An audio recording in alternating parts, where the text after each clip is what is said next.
बिस्मिल्लाहिर्रहमानिर्रहीम। अस्सलामु अलैकुम दोस्तों, उम्मीद है आप सब खैर आफियत से होंगे।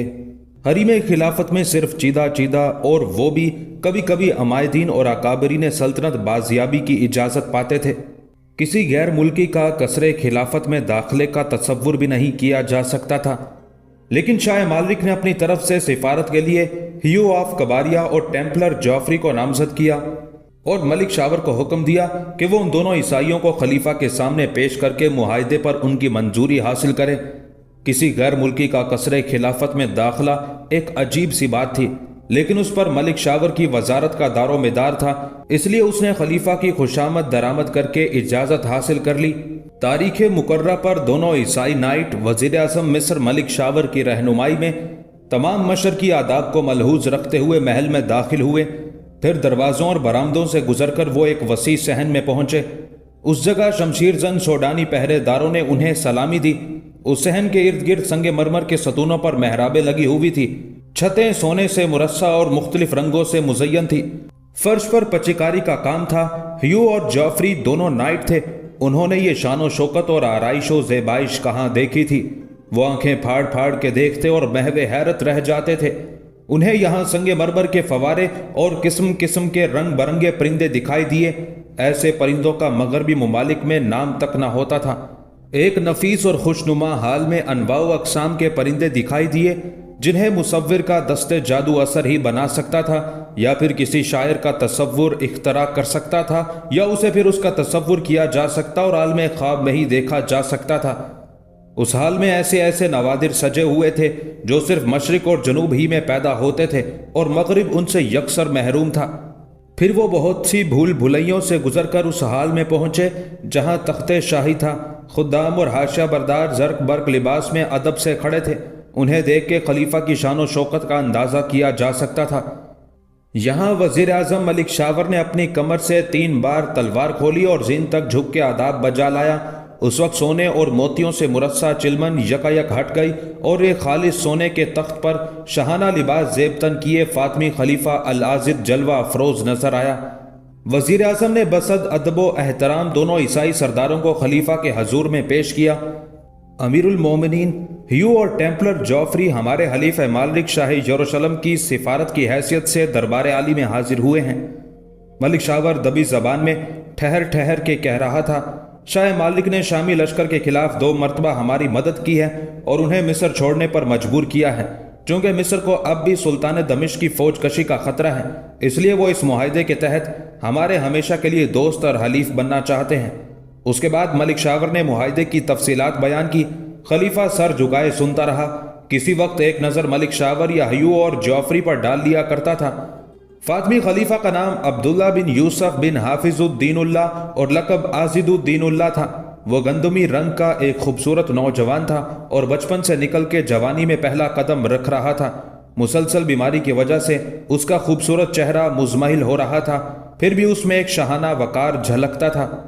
मलिक शावर की आजिजाना गुजारिश और मुआहदे की तफसील सुनने के बाद खलीफा ने पूरी शान व वकार के साथ फरमाया, हम अपने हलीफ और दोस्त से मुआहदे की तौसीक करते हैं। ह्यू ने उसके जवाब में कहा, हम दोनों इमालरिक शाह यरूशलेम की तरफ से काबिल एहतराम खलीफा का शुक्रिया अदा करते हैं और उम्मीद करते हैं कि खलीफा मोहतरम इजहार वफादारी के सबूत में अपना हाथ हमारी तरफ बढ़ाएंगे। उसके साथ ही ह्यू ने अपना हाथ आगे कर दिया। फातमी दरबार में यह एक बड़ी गुस्ताखी थी कि कोई शख्स उससे मुसाफे की दरख्वास्त करे। दरबारियों के चेहरे मुतगय्यर और मलिक शावर का चेहरा फीका पड़ गया। उसने दरबारियों के चेहरे पर गुस्से के आसार देखे तो डरा कि कोई दम में पूरा मामला दरहम बरहम हो जाएगा और क्या पता कि इन सफीरों का क्या हशर हो। उस वक्त खलीफा ने कमाल मतानत और बुर्दबारी का सबूत दिया और अपना दायां हाथ ह्यू की तरफ बढ़ा दिया। ह्यू ने खुश होकर खलीफा से हाथ मिलाना चाहा, मगर जब उसकी नज़र खलीफा के हाथ पर पड़ी तो उसने अपना आगे बढ़ा हुआ हाथ जरा पीछे खींच लिया। खलीफा के हाथों पर दस्ताने चढ़े हुए थे, जिन्हें देखकर ह्यू चौंका। आखिर उसने उसका इजहार कर दिया। आली मकाम खलीफा मोहतरम, शाहों और खलीफाओं की नेक नियति और सदाकत बेलाग हुआ करती है। ان کے درمیان میں کوئی چیز حائل نہیں ہوتی، یہ باریک دستانہ خلیفہ محترم کی صداقت میں کیوں حائل ہو رہا ہے؟ درباریوں کی تیوریاں ایک بار پھر چڑھ گئیں اور یوں معلوم ہوا جیسے اب کچھ ہو جائے گا، لیکن خلیفہ نے اس موقع پر بھی تدبر کا ثبوت دیا۔ اس نے زہر خند کے ساتھ دستانہ اتارا اور ہاتھ ہیو کی طرف بڑھایا۔ ہیو نے بڑے ادب سے خلیفہ کا ہاتھ اپنے ہاتھ میں لیا اور آہستہ سے دبایا۔ خلیفہ نے ایک بار پھر عہد نامہ کی توثیق کا زبان سے اعلان کیا۔ مغربی مورخ اسٹینلے لین پول نے اس جگہ یہ بھی لکھا ہے کہ خلیفہ نے قسم کھا کر عہد نامہ کی تعمیل کا وعدہ کیا۔ یہ بات محل نظر ہے۔ بہرحال جو کچھ ہوا اس کا ذمہ دار ملک شاور تھا، جسے سوائے اپنے مفاد کے اور کچھ سوچتا ہی نہ تھا۔ اس معاہدے سے یہ ظاہر ہو گیا کہ ملک شاور اور اس کے حواریوں نے یہ فیصلہ کر لیا تھا کہ وہ مصر پر عیسائیوں کا قبضہ تو منظور کرتے تھے، لیکن انہیں مصر پر سلطان بغداد کا قبضہ کسی صورت گوارا نہ تھا۔ ضمیر فروش ملک شاور کا چہرہ سپاٹ تھا، لیکن وہ دل میں خوش تھا کہ معاہدے کی توثیق ہو گئی اور اس کے اس عمل سے اس کی وزارت ایک بار پھر بچ گئی۔ لیکن فاطمی خلیفہ کے چہرے پر اضطرابی کیفیت تھی۔ وہ معاہدے کی منظوری اور توثیق کے بعد بھی مطمئن نظر نہ آتا تھا اور اس کے چہرے کی پیلی رنگت کی تہ میں ایک طرح کا کرب کروٹیں لے رہا تھا۔ فاطمی خلیفہ کا کرب اور اضطراب بجا تھا۔ عیسائی بادشاہ نے ان سے سب کچھ چھین لیا تھا۔ قاہرہ میں نصرانی لشکر کا قیام، شہر پناہ کے دروازوں پر نصرانی پہرا، قاہرہ میں بھی نصرانی مشیر کی موجودگی، اور پھر اسے حسن کارکردگی کا نام دے کر مصر کی قسمت میں 1,00,000 دینار سرخ کا خراج لکھا جانا ایسا نہ تھا جس کی کسر خلیفہ نے محسوس نہ کی ہو۔ اس معاہدے کے عام ہوتے ہی عوام اور خاص میں بے چینی پیدا ہو گئی۔ پھر لطف یہ کہ نصرانی سردار اس معاہدے کو کوئی وقت نہ دے رہے تھے۔ نصرانی لشکر میں بے چینی کے آثار پیدا ہوئے تو شاہ مالک بہت پریشان ہوا۔ بعض سرکردہ نائٹ کھلم کھلا اس معاہدے کی مخالفت کر رہے تھے۔ شاہ یروشلم نے مجبور ہو کے ایک اعلیٰ درجے کی مجلس مشاورت منعقد کی، جس میں مصر میں تغیرات، نصرانی فوجوں کے بارے میں تفصیل گفتگو ہوئی۔ سردار اور نائٹ چہرے اور زبان سے بڑے برافروختہ معلوم ہوتے تھے۔ شاہ مالک نے انہیں ٹھنڈا کرنے کے لیے کہا، مصر پر ہم پوری طرح قابض ہو چکے ہیں۔ قاہرہ میں ہمارا سیاسی مشیر موجود ہے۔ شہر کے دروازے پر ہمارے لشکریوں کا پہرا ہے۔ قاہرہ کے اندر اور باہر ہماری فوج پھیلی ہوئی ہے۔ اس قبضے کے بعد ہمارا دوسرا قدم یہ ہونا چاہیے کہ ہم اپنی شمالی سرحدوں کو مضبوط کریں۔ دمشق سے ہماری سرحدوں کو شدید خطرہ ہے۔ نور الدین کی طاقت روز بروز بڑھ رہی ہے اور اس کے تدارک کے لیے ہمیں اس سے فیصلہ کن جنگ کرنا ہوگی۔ ایک سردار جس کے تیور کچھ زیادہ ہی بگڑے تھے، اس نے بے دھڑک کہا، شاہ کو شمالی سرحدوں کی فکر ہے اور میں جنوب میں خطرے کے بادل امڑتے دیکھ رہا ہوں۔ نئے معاہدے میں سب باتیں تو موجود ہیں، لیکن اس غدار وزیر اعظم کا کوئی تدارک نہیں کیا گیا، جو ہمیشہ دوہری چال چلتا ہے۔ ایک طرف تو وہ ہمیں بیوقوف بناتا ہے اور دوسری طرف دمشق کے سلطان سے ساز باز کرتا ہے۔ شاہ مالک کو اس کا اکھڑ لہجہ بہت ناگوار گزرا۔ اس نے بھی سخت لہجہ اختیار کیا، ہماری سمجھ میں نہیں آتا کہ ہمارے وفادار ایک بیوقوف آدمی سے اس قدر خوفزدہ کیوں ہیں۔ ملک شاور کو صرف خود کو وزیر اعظم مصر کہلانے کا شوق ہے اور وہ قاہرہ کی دارالوزارت میں رہنے کا خواہش مند ہے۔ اس کے تمام اختیارات سلب کیے جا چکے ہیں۔ مصر پر ہمارا مکمل قبضہ ہے، پھر مصریوں کو خام خواہ چھیڑنا کہاں کی عقل مندی ہے۔ ہیو نے درباریوں کے بگڑے تیور دیکھے تو فوراً دخل دیا، شاہ یروشلم جو فرما رہے ہیں وہ بھی درست ہے، لیکن سرداران فوج مصریوں کی طرف سے جو غیر یقینی کا خطرہ محسوس کر رہے ہیں اس پر بھی توجہ دینی چاہیے۔ میرا خیال ہے کہ شاہ یروشلم اور وفادار سردار دونوں ہی مصر پر مکمل قبضہ چاہتے ہیں تاکہ آئندہ کسی قسم کا خطرہ باقی نہ رہے۔ اس کی ایک بہترین صورت یہ ہو سکتی ہے کہ ملک شاور کو وزارت سے معزول کر دیا جائے۔ ایک نائٹ نے بپھرے لہجے میں کہا، ہیو نے درست فرمایا، مصر کے لیے ہم نے بہت خون دیا ہے۔ مصر دراصل ہمارے لیے ایک ناسور بن گیا ہے جس کا فوری خاتمہ بہت ضروری ہے۔ شاہ مالک کو شاید غصہ آ گیا۔ اس نے تیز آواز میں کہا، ہماری سمجھ میں نہیں آتا کہ مصر پر قبضے سے کیا مراد ہے۔ قاہرہ اور فسطاط میں ہماری فوج موجود ہے، شہر پناہ پر ہمارا قبضہ ہے۔ ہمارے سیاسی مشیر سے مشورے کے بغیر ملک شاور ایک قدم نہیں اٹھا سکتا۔ قبضہ اور کس چیز کو کہتے ہیں؟ ہر چیز پر تو ہمارا قبضہ ہے۔ ہیو نے پھر دخل دیا۔ اس نے سرداروں اور نائٹوں کی باتیں سن رکھی تھی۔ اسے معلوم تھا کہ شاہ یروشلم نے نائٹوں کی بات نہ مانی تو حالات دیگرگوں ہو سکتے ہیں۔ شاہ محترم، ہیو نے ٹھنڈے لہجے میں کہا، ہمارے بہادر سرداروں اور نائٹوں نے مصر کے لیے بہت خون بہایا ہے، اس لیے وہ مصر پر مکمل قبضے کے خواہش مند ہیں، ایسا قبضہ جس میں مصر کے کسی شخص کا کوئی دخل نہ ہو۔ اگر سرداروں کی یہی خواہش ہے تو پوری کر دی جائے گی، شاہ مالک نے غصے سے جواب دیا، لیکن خاموش دریا کی لہروں میں تلاطم پیدا کرنے سے الٹا اثر بھی ہو سکتا ہے۔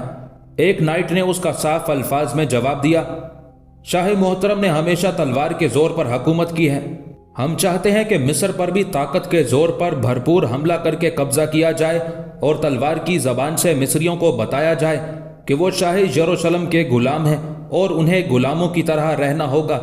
شاہ یروشلم کے لیے اس کے سوا اور کوئی چارہ نہ رہ گیا تھا کہ وہ اپنے لشکریوں کی ضد کو تسلیم کرے اور پرامن مصریوں کو ایک آفت ناگہانی سے دوچار کر دے۔ یروشلم میں ہونے والا یہ فیصلہ شیرکو اور شاہ یروشلم کے درمیان ہونے والے معاہدے کے تقریباً 6 ماہ بعد ہوا۔ اس دوران میں نصرانیوں نے مصریوں پر خوب مشق ستم کی تھی۔ شہر پناہ کے دروازوں پر نصرانیوں کا قبضہ تھا، وہ ہر آنے جانے والے کی تلاشی لیتے اور اسے اس قدر پریشان کرتے کہ وہ پہرے داروں کو رشوت دینے پر مجبور ہو جاتا۔ اس سے ایک طرح تو رشوت کا بازار گرم ہوا اور دوسری طرف قاہرہ میں مقیم نصرانی لشکریوں نے شہر میں لوٹ مچا دی۔ وہ جس دکان سے جو چیز چاہتے اپنے باپ کا مال سمجھ کر اٹھا لے جاتے۔ نصرانیوں کی اس لوٹ مار سے مصری چند ہی دنوں میں تنگ آ گئے۔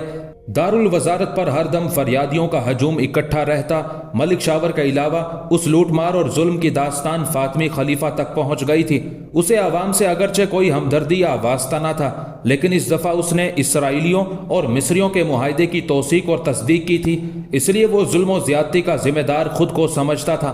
اس نے ملک شاور کو حریم خلافت میں طلب کر کے سخت باز پرس کی۔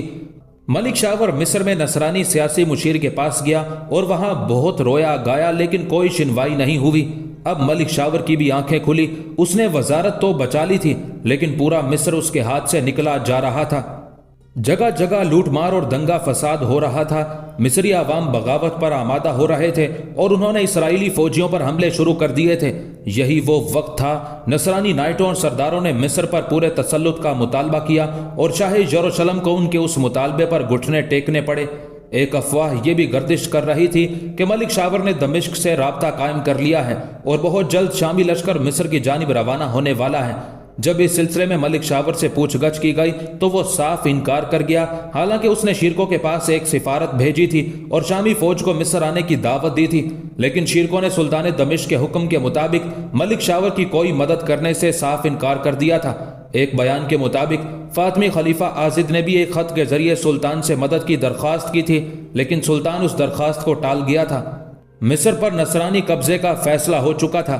شاہ یروشلم بھی اس بات پر راضی ہو گیا کہ اس روز روز کی لڑائیوں سے یہی بہتر ہے کہ لڑائی کی جڑ یعنی مصر کی حکومت کا ہی خاتمہ کر دیا جائے اور اس وسیع اور زرخیز خطہ ارض کو سلطنت یروشلم میں شامل کر لیا جائے۔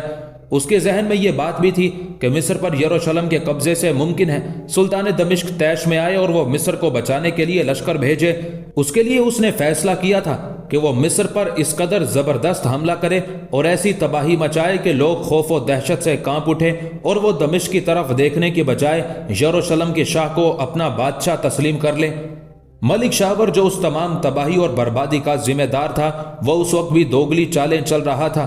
ایک طرف تو اس کا رابطہ شاہ مالک سے قائم تھا، دوسری طرف اس کے قاصدوں کا دمشق تانتا بندہ تھا۔ وہ شیرکو اور سلطان دمشق کو برابر یہی پیغام بھیج رہا تھا کہ اگر مصر کی فوجی مدد نہیں کی گئی تو نصرانیوں کا مصر پر قبضہ ہو جائے گا، لیکن ملک شاور نے مصر پر 2 حملوں کے دوران اپنا اعتبار کھو دیا تھا، اس لیے شیرکو اور سلطان دمشق نے ملک شاور کی فریادوں کی طرف بالکل کان بند کر لیے تھے۔ بلا شبہ شاور کی فریاد میں حقیقت موجود تھی، لیکن وہ دمشق کے سپہ سالار اور سلطان کی نظروں میں اس قدر بے اعتماد اور غیر ذمہ دار ہو چکا تھا کہ کوئی بھی اس کی بات پر کان دھرنے پر آمادہ نہ تھا۔ پھر 3 نومبر 1168 کو وہ لاوا پھٹ گیا جو اندر ہی اندر کھول رہا تھا۔ شاہ مالک تو مصر کی تباہی کے در پہ تھا ہی، لیکن اس کے سردار اور نائٹ اس سے زیادہ شدت پسند تھے۔ شاہ مالک نے مصر میں اس قدر زبردست حملہ کیا جس کا تصور بھی نہیں کیا جا سکتا تھا۔ اس کی فوجیں بلبیس میں داخل ہوئی، اس لیے نہیں کہ انہیں بلبیس پر قبضہ کرنا ہے، بلکہ اس کو دنیا کے نقشے سے مٹا دیں گی۔ نصرانیوں نے بلبیس میں داخل ہوتے ہی نہ صرف لوٹ مار بلکہ قتل عام شروع کر دیا۔ اس حملے کا کوئی امکان نہ تھا۔ لوگ کسی حد تک مطمئن تھے کہ اچانک ان پر قیامت ٹوٹ پڑی۔ بلبیس میں قتل عام کی یہ صورت تھی کہ حملہ آور نصرانیوں نے بچے، بوڑھے، بیمار، عورتوں اور مردوں کو بلا تفریق قتل کرنا شروع کر دیا۔ خون کی ندیاں بہہ گئی اور سروں کے ڈھیر لگ گئے۔ بلبیس کی آبادی بدحواس ہو کر جدھر جس کا منہ اٹھا ادھر بھاگ پڑی۔ ماں سے بیٹی چھین لی گئی اور باپ چھوٹے بچوں کو بھی اپنے ساتھ نہ لے جا سکے۔ نفسی نفسی کا عالم تھا اور ایک کو دوسرے کی خبر نہ تھی۔ بلبیس کے قتل عام کی اطلاع قاہرہ اور دوسرے شہروں میں پہنچی تو کوہرام مچ گیا۔ بلبیس پر حملہ بالکل غیر متوقع اور بغیر کسی جواز کے تھا۔ بلبیس سے بہت کم لوگ بھاگ سکے، باقی سب کے سب تہہ تیگ ہو گئے۔ بچوں، عورتوں، بوڑھوں اور بیماروں سے تو ایک بھی نہ بچ سکا۔ نصرانیوں کے اس بے جواز قتل عام کا مصریوں پر بڑا سخت رد عمل ہوا۔ مصریوں کی نظریں اب تک یروشلم کی طرف اٹھتی تھی، لیکن اب تمام نظریں دمشق پر لگ گئیں۔ لوگ گلیوں اور بازاروں میں چیختے پھرتے کہ شیرکوں کو بلاؤ، ان ظالموں اور قاتلوں سے وہی ہمیں نجات دلا سکتا ہے۔ لیکن دمشق بہت دور تھا۔ پھر مصریوں کے وزیر اعظم نے شیرکو اور سلطان دمشق کے ساتھ کون سا اچھا سلوک کیا تھا کہ انہیں مصریوں سے ہمدردی ہوتی۔ بلبیس کے قتل عام کی خبر مہینوں ہفتوں کی بجائے دنوں میں دمشق کو پہنچ گئی۔ ہر دل غم میں ڈوب گیا اور ہر آنکھ اشک بار ہو گئی۔ دربار دمشق میں ہر روز بلبیس کا ذکر ہوتا اور لوگ سسکیاں اور آہ بھرتے۔ سلطان دمشق اپنے درباریوں کے جذبات میں شریک تھا، لیکن مصریوں نے اس کے لشکر کے ساتھ جو سلوک ایک بار نہیں 2 بار کیا تھا، ان کا وہ سلوک اس کے ارادوں میں مزاحم ہو رہا تھا اور وہ کوئی فیصلہ نہ کر پا رہا تھا۔ مصر کے حالات بگڑتے جا رہے تھے۔ بلبیس کے قتل عام نے مصریوں کو عقل دے دی تھی۔ مصری فوجی بڑے جوش و جذبے سے دفاعی جنگ کی تیاری کر رہے تھے۔ بلبیس پر نصرانیوں کا قبضہ ہو چکا تھا اور اب نصرانی لشکر قاہرہ کی طرف بڑھ رہا تھا۔ ملک شاور نے اگرچہ قاہرہ کا دفاع مضبوط کر لیا تھا، مگر اب بھی اپنے مفاد کی فکر میں تھا۔ اس نے شاہ یروشلم کے پاس صلح کے لیے ایک سفارت بھیجی۔ ادھر ملک شاور اور شاہ مالک میں صلح کی گفتگو ہو رہی تھی، ادھر فسطاط کی آتش زدگی کا واقعہ پیش آیا۔ فسطاط کا پرانا شہر جو 300 سال تک مصر کا دارالسلطنت رہ چکا تھا اور اس وقت قاہرہ کی گنجان آبادی کی ایک نواحی بستی تھی، ملک شاور کی دفاعی حکمت عملی کے تحت اسی کے حکم سے 13 نومبر 1168 کو نذر آتش کر دیا گیا تاکہ نصرانیوں کو پناہ نہ مل سکے۔ اس آتش زنی کے لیے نفط یعنی تیل کے 20,000 پیپے اور 10,000 مشعلیں استعمال کی گئیں۔ اسے ایسی آگ بھڑکی جو 54 دن تک جلتی رہی۔ اس آگ نے ایسی قیامت توڑی کہ قاہرہ کے جنوبی بیابان میں ریت کے تودوں کے نیچے کوڑے کرکٹ کے ڈھیروں میں اس کے سیاہ نشانات آج بھی تلاش کیے جا سکتے ہیں۔ آتش زدگی کا یہ واقعہ بلبیس کے قتل عام کے صرف 9 دن بعد پیش آیا، جس نے اس گنجان آبادی کو بلبیس ہی جیسے قتل عام کی تباہ کاریوں سے دوچار کر دیا۔ لوگ بھاگ بھاگ کے قاہرہ پہنچ رہے اور پورا قاہرہ دور دور تک دھوئیں کے بادلوں میں لپٹا ہوا تھا۔ ملک شاور اور شاہ یروشلم میں صلح کی بات چیت چل رہی تھی۔ ملک شاور نے اس گفتگو میں خلیفہ کو بھی شامل کرنا چاہا اور خلیفہ کو سمجھانے کے لیے قاضی فاضل عبد الرحیم خراسانی کو خلافت مآب روانہ کیا اور خلیفہ سے ان الفاظ میں درخواست کی: عیسائیوں کو جزیہ اور خراج دینا اس سے بہتر ہے کہ ترکوں کا تسلط اور عمل دخل ان شہروں پر ہو۔ فاطمی خلیفہ نے ملک شاور کی اس غیر ذمہ دارانہ درخواست کا کوئی جواب نہ دیا۔ فسطاط کے دھوئیں نے قاہرہ کے شہریوں کو تنگ کرنا شروع کر دیا۔ نصرانی فوجیں قاہرہ کے قریب پہنچ چکی تھیں، لیکن اس دھوئیں سے پریشان ہو کر کچھ پیچھے ہٹ گئی تھیں۔ ادھر ملک شاور نے 10 لاکھ اشرفیوں کے عوض شاہ یروشلم کو اس بات پر رضامند کر لیا کہ قاہرہ پر حملہ نہیں کرے گا۔ اس خطیر رقم میں سے ملک شاور نے 5 لاکھ اشرفیاں شاہ کو ادا کر دی اور باقی کا وعدہ کیا، لیکن شاہ یروشلم نے ملک شاور کو مطلع کر دیا کہ نصرانی لشکر اس وقت تک قاہرہ سے واپس نہیں جائے گا جب تک اسے پوری رقم ادا نہیں کی جاتی۔ اس طرح 5 لاکھ اشرفی ادا کرنے کے بعد بھی نصرانی لشکر قاہرہ کے قریب ٹھہرا ہوا باقی 5 لاکھ اشرفیوں کی ادائیگی کا انتظار کر رہا تھا۔ فسطاط کے بارے میں ایک بات کا انحصار بہت ضروری ہے۔ اس شہر کی وجہ تسمیہ پہلے بھی تفصیل کے ساتھ بیان کی جا چکی ہے، اسے دوبارہ اس لیے بیان کیا جا رہا ہے تاکہ اس کی اہمیت کا اندازہ ہو سکے۔ حضرت عمر رضی اللہ تعالیٰ عنہ کے عہد خلافت میں جب سپہ سالار عمرو بن عاص رضی اللہ تعالیٰ عنہ فتح بابلون کے بعد سکندریہ پر فوج کشی کے لیے روانہ ہونے لگے اور خیمے ڈیرے اکھاڑے جانے لگے تو ایک خیمے میں دیکھا کہ کبوتری نے انڈے دیے ہیں۔ खेमे के फर्राश ने उसकी इत्तला सिपह सालार लश्कर इस्लाम को पहुंचाई। फातेह मिस्र ने फरमाया कि खेमे को इसी तरह रहने दो, सिकंदरिया से वापस आने के बाद कुछ फैसला किया जाएगा। अमर बिन आस जब सिकंदरिया फतह करके वापस आए तो अंडों में से बच्चे निकल आए थे। सिपह सालार ने उसकी तफसील खलीफा दोम हजरत उमर रज़ियल्लाहु ताला अन्हो को लिख भेजी। हजरत उमर ने उसके जवाब में हजरत अमर बिन आस को हुक्म दिया कि इस मकाम पर एक नया शहर आबाद किया जाए जिसका नाम फुस्तात हो, क्योंकि अरबी में फुस्तात के मानी खेमा के होते हैं। अमर बिन आस रज़ियल्लाहु ताला अन्हो ने खलीफा के हुक्म के मुताबिक वहां शहर आबाद किया और उसका नाम फुस्तात रखा गया। ऐन उस मकाम पर जहां खेमा नस्ब था वहां एक वसी मस्जिद की तामीर की गई जो मस्जिद उमर कहलाई। फुस्तात की आतिशज़दगी ने जामे उमर को भी शदीद नुकसान पहुंचाया। फिर जब उस कदीम और मुतबर्रक शहर की तबाही की खबर सुल्तान दमिश्क नूरुद्दीन जंगी के दरबार में पहुंची तो उसे और उसके दरबारियों को उससे सख्त सदमा पहुंचा, जबकि उस शहर को उस शख्स ने जलाने का हुक्म दिया था जो खुद को मिस्र का मुसलमान और वजीर आजम कहलाता था। खलीफा आजिद ने अब तक मुल्की मामलात में खुल के या दिल से कभी ना तो दिलचस्पी ली थी और ना तवज्जो दी थी, लेकिन उसे महसूस हुआ या उसे बावर कराया गया कि मलिक शावर सिर्फ अपने ज़ाती मफाद का बंदा है और मिस्र को नसरानियों के हाथ फरोख्त कर रहा है। अगर उसे फौरी तौर पर पे दर पे मुआहिदों से ना रोका गया तो यरूशलेम की पूरी फौज मिस्र पर काबिज हो जाएगी। फातमी खलीफा के तमाम काम दो अशखास अंजाम देते थे। उनमें एक उस्ताद जोहर थे जिनके जरिए खलीफा उमरा वज़रा को खुफिया पैगाम भेजते थे। दूसरा शख्स जिस पर खलीफा पूरा एतमाद करते थे वो था जलीस बिन अब्दुल कवी दायुल दुआ और काज़ियुल कुज़ा था। एक दिन खलीफा ने उन दोनों को तखलिया में तलब किया। खलीफा ने बड़े इस्तराब के आलम में कहा, तुम दोनों हमारी वफादारी का दम भरते हो लेकिन मलिक शावर को उसकी हरकतों से नहीं रोक सकते। उस्ताद जोहर जो बड़ा गुर्गे बारां दीदा था ने बड़े अदब से अर्ज किया, या अमीरुल मोमिनीन, मलिक शावर का इलाज बस एक ही है, क्या जल्दी बताओ। खलीफा ने जल्दी से पूछा। उस्ताद जोहर ने जवाब दिया, इलाज यह है कि मैं शमशीर बकफ दारुल वजारत में दाखिल हूँ और लड़ता भिड़ता मलिक शावर तक पहुँच के उसका सर कलम कर दूँ। मगर क्या दारुल वजारत में जहाँ मलिक शावर के मुसल्ला पहरेदार चप्पा चप्पा पर घूमते रहते हैं तुम शमशीर लेकर दाखिल हो सकोगे? पहरेदार तुम्हें अंदर जाने देंगे? खलीफा ने उससे सवाल किया। यही तो मुश्किल है अमीरुल मोमिनीन, उस्ताद जोहर ने कहा। दारुल वजारत ही में उसके गिर्द पहरा नहीं रहता, बल्कि जब वो दारुल वजारत से बाहर जाता है तो भी मुसल्ला पहरेदार उसके साथ रहते हैं। मैं अमीरुल मोमिनीन के हुक्म के तहत अपना सर तो कटा सकता हूँ लेकिन मलिक शावर तक नहीं पहुँच सकता। फिर इसका इलाज क्या किया जाए? इसे कौन ठीक कर सकता है? खलीफा ने बेबसी का इजहार किया। मलिक शावर का दिमाग सिवाय शामी सिपह सालार असदुद्दीन शिरको के और कोई दूसरा ठीक नहीं कर सकता। ये जवाब जलीस बिन अब्दुल कवी ने दिया। उस नेक बंदे के साथ मलिक शावर ने ऐसी एहसान फरामोशी का मुजाहरा किया है कि वो तो इधर का रुख भी नहीं करेगा। खलीफा ने बताया, हमने एक पैगाम शिरको को भेजा था लेकिन उसने जवाब तक देना गवारा नहीं किया। अमीरुल मोमिनीन अगर मुनासिब ख्याल फरमाए तो एक सिफारत सुल्तान दमिश्क के पास भेज सकते हैं। उम्मीद है कि सुल्तान आपको कोई उम्मीद अफजा जवाब जरूर देगा। जलीस बिन अब्दुल कवी ने एक नई बात की तरफ इशारा किया। खलीफा आजिद दरअसल खुद भी उन्हीं खतूत पर गौर कर रहा था। उसका ख्याल था कि अगर सुल्तान दमिश्क को बराह रास्त पैगाम भेजे और उससे मदद तलब करे तो शायद सुल्तान इनकार ना कर सके।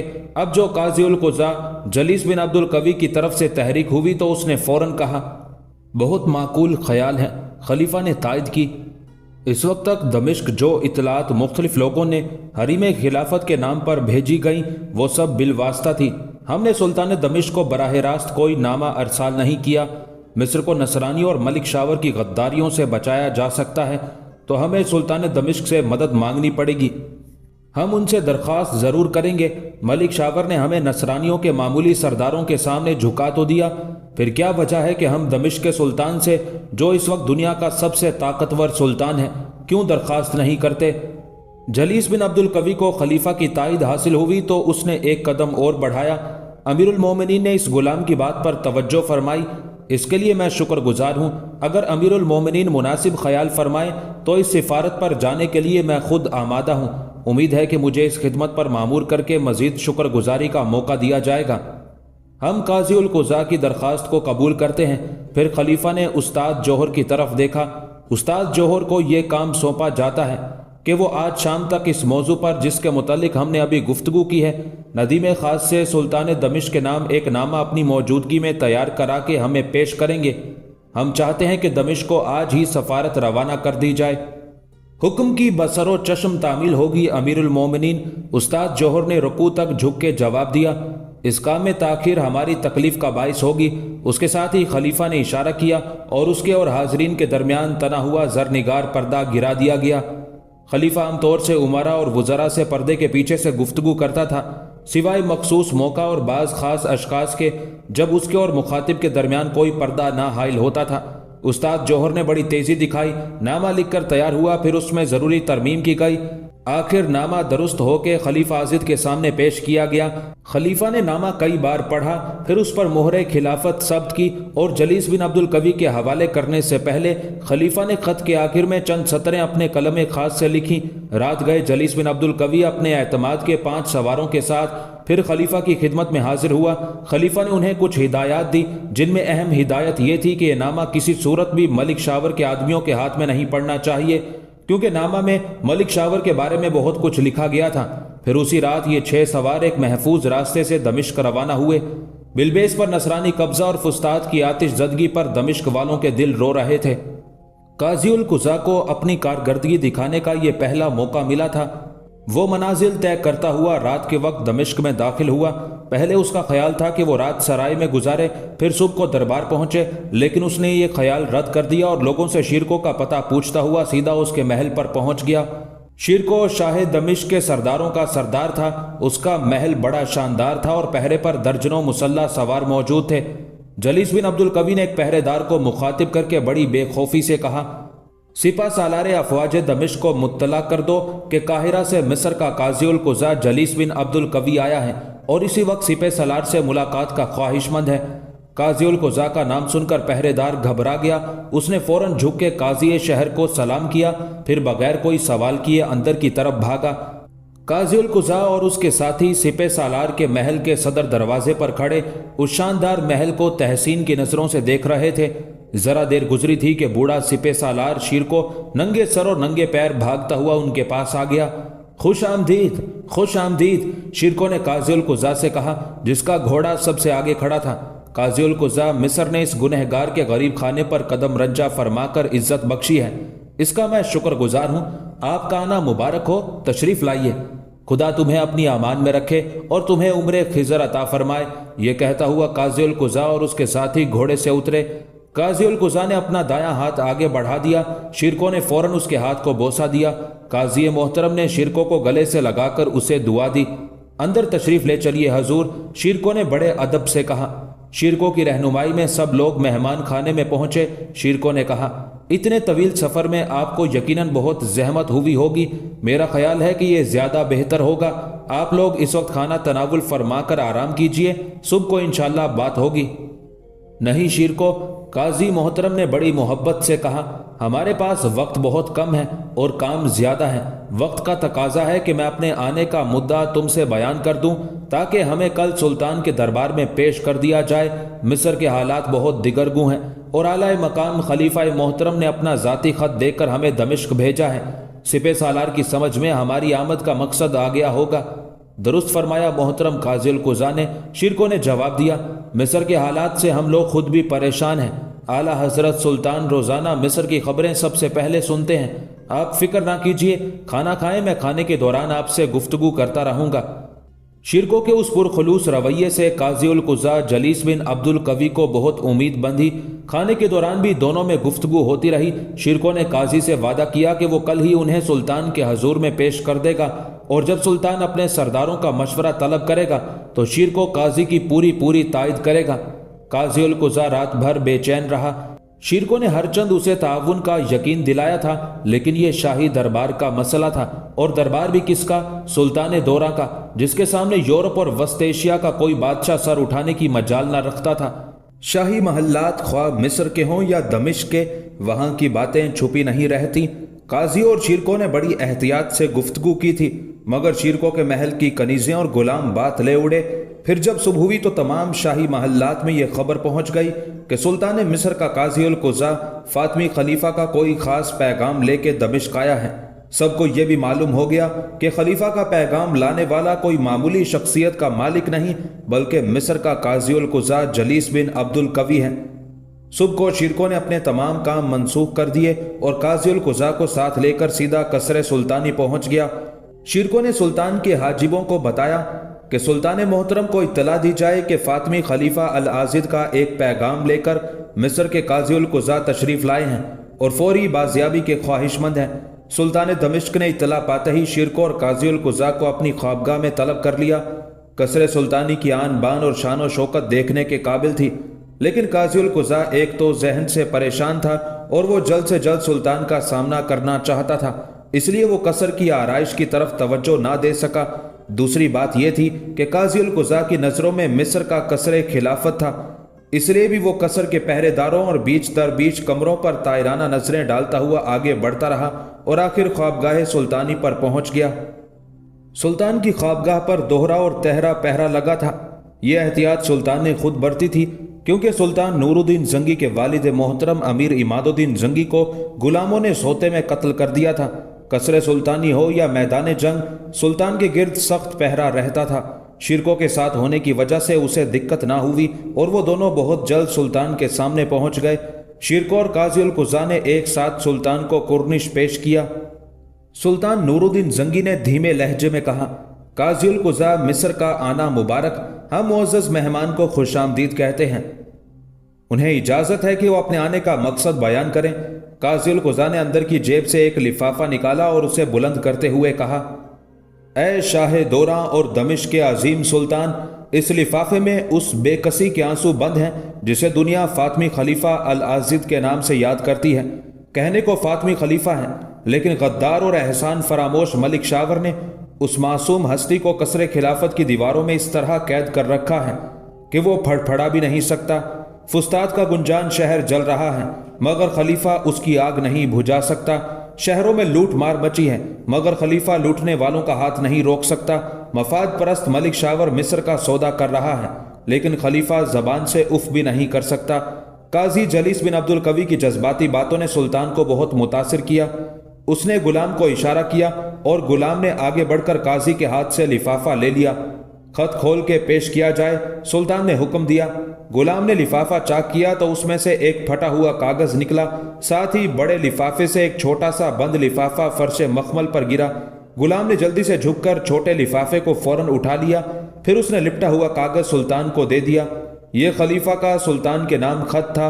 सुल्तान ने खत तो ले लिया, लेकिन छोटा बंद लिफाफा अब तक गुलाम के हाथ में था और वो घबराया हुआ कभी सुल्तान को और कभी काजी को देख रहा था। इस छोटे बंद लिफाफे में क्या है? सुल्तान को खुद भी उस लिफाफे के बारे में तजस्सुस था, इसलिए उसने काजी से सवाल किया, आलम पन्हा, मुझे बिल्कुल इल्म नहीं कि इस छोटे लिफाफे में क्या है। काजी उस अजीबो गरीब सूरत हाल से परेशान हो गया था। मुझे तो यह भी मालूम नहीं था कि इस बड़े लिफाफे के अंदर कोई छोटा लिफाफा भी मौजूद है। अमीरुल मोमिनीन ने बड़ा लिफाफा मेरे हवाले किया था, जिसे मैंने उसी तरह हजूर आली में पेश कर दिया। सुल्तान ने एक लम्हा सोचा, फिर गुलाम को हुक्म दिया, छोटे लिफाफे को खोल के देखा जाए कि इसमें क्या है। गुलाम घबराया हुआ तो था ही। उसने कांपते हाथों से छोटा लिफाफा चाक किया तो जनाना बालों के 2 गुच्छे, जिन्हें रेशम के धागे से बांधा गया था, लिफाफे से फिसलकर फर्श पर गिरे। गुलाम ने पहले ही की तरह झुक के बालों की बंधी हुई लटों को फर्श से उठाया और हाथ बुलंद कर दिया। सबकी नजरें बालों के गुच्छों पर जम के रह गई। यूं मालूम होता था जैसे किसी खातून की जुल्फों को तराश के रेशम के धागे से बांधा गया है। सुल्तान ने जल्दी जल्दी खत पढ़ा। जब वो आखिरी सतरों पर पहुंचा तो उसने खत से नजरें हटाकर गुलाम के हाथों की तरफ देखा, जिसमें अब तक मुलायम बाल दबे हुए झलक रहे थे। सुल्तान खत खत्म करने के बाद कुछ ऐसा घबराया कि छप्पर खट से उतरकर फर्श पर खड़ा हो गया। शीरको, हमें बताओ, रोज़े हशर हम खालिक आलम को क्या जवाब देंगे? सुल्तान का तमाम बदन पसीने से तर हो गया था। किसी की समझ में नहीं आया कि सुल्तान के कहने का क्या मकसद है। सुल्तान ने वहशत ज़दा अंदाज में काजी से सवाल किया, ए काजी, ए बुजुर्ग, क्या तुम्हें मालूम है कि फातमी खलीफा ने हमें क्या लिखा है? नहीं जिल्ले सुबहानी, काजी ने इनकार में सर हिलाया। खलीफा मोहतरम ने यह नामा उस्ताद जौहर से लिखवाया था। मैंने नामा तो नहीं पढ़ा, लेकिन यह अंदाज़ा ज़रूर है कि खलीफा मोहतरम ने मिस्र और अहलियान मिस्र पर जो क़यामत टूटी है उससे सुल्तान आलम को मुत्तला फरमाया होगा। नहीं काजी नहीं, खत का इख्तिताम इस तरह नहीं हुआ। सुल्तान ने बड़ी बेचैनी के आलम में कहा, खलीफा मोहतरम ने क़यामत से पहले ही हमें क़यामत के संगीन कटहरे में खड़ा कर दिया है। सुनो काजी शहर और तौबा करो।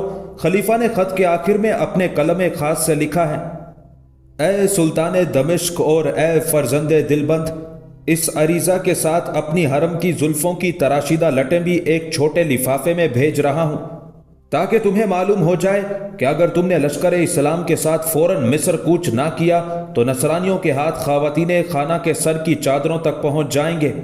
फिर क्या होगा इसका इल्म हमें नहीं, लेकिन हम ये ज़रूर कहेंगे कि रोज़े हश्र हमारा हाथ होगा और तुम्हारा दामन। फिर दावर हश्र जो भी इंसाफ करे। फातमी खलीफा के ये जुमले ना कोई तंज था और ना धमकी, बल्कि एक ऐसी दुखी दिल से निकली हुई दरख्वास्त थी जो सुल्तान के दिल में उतरती चली गई।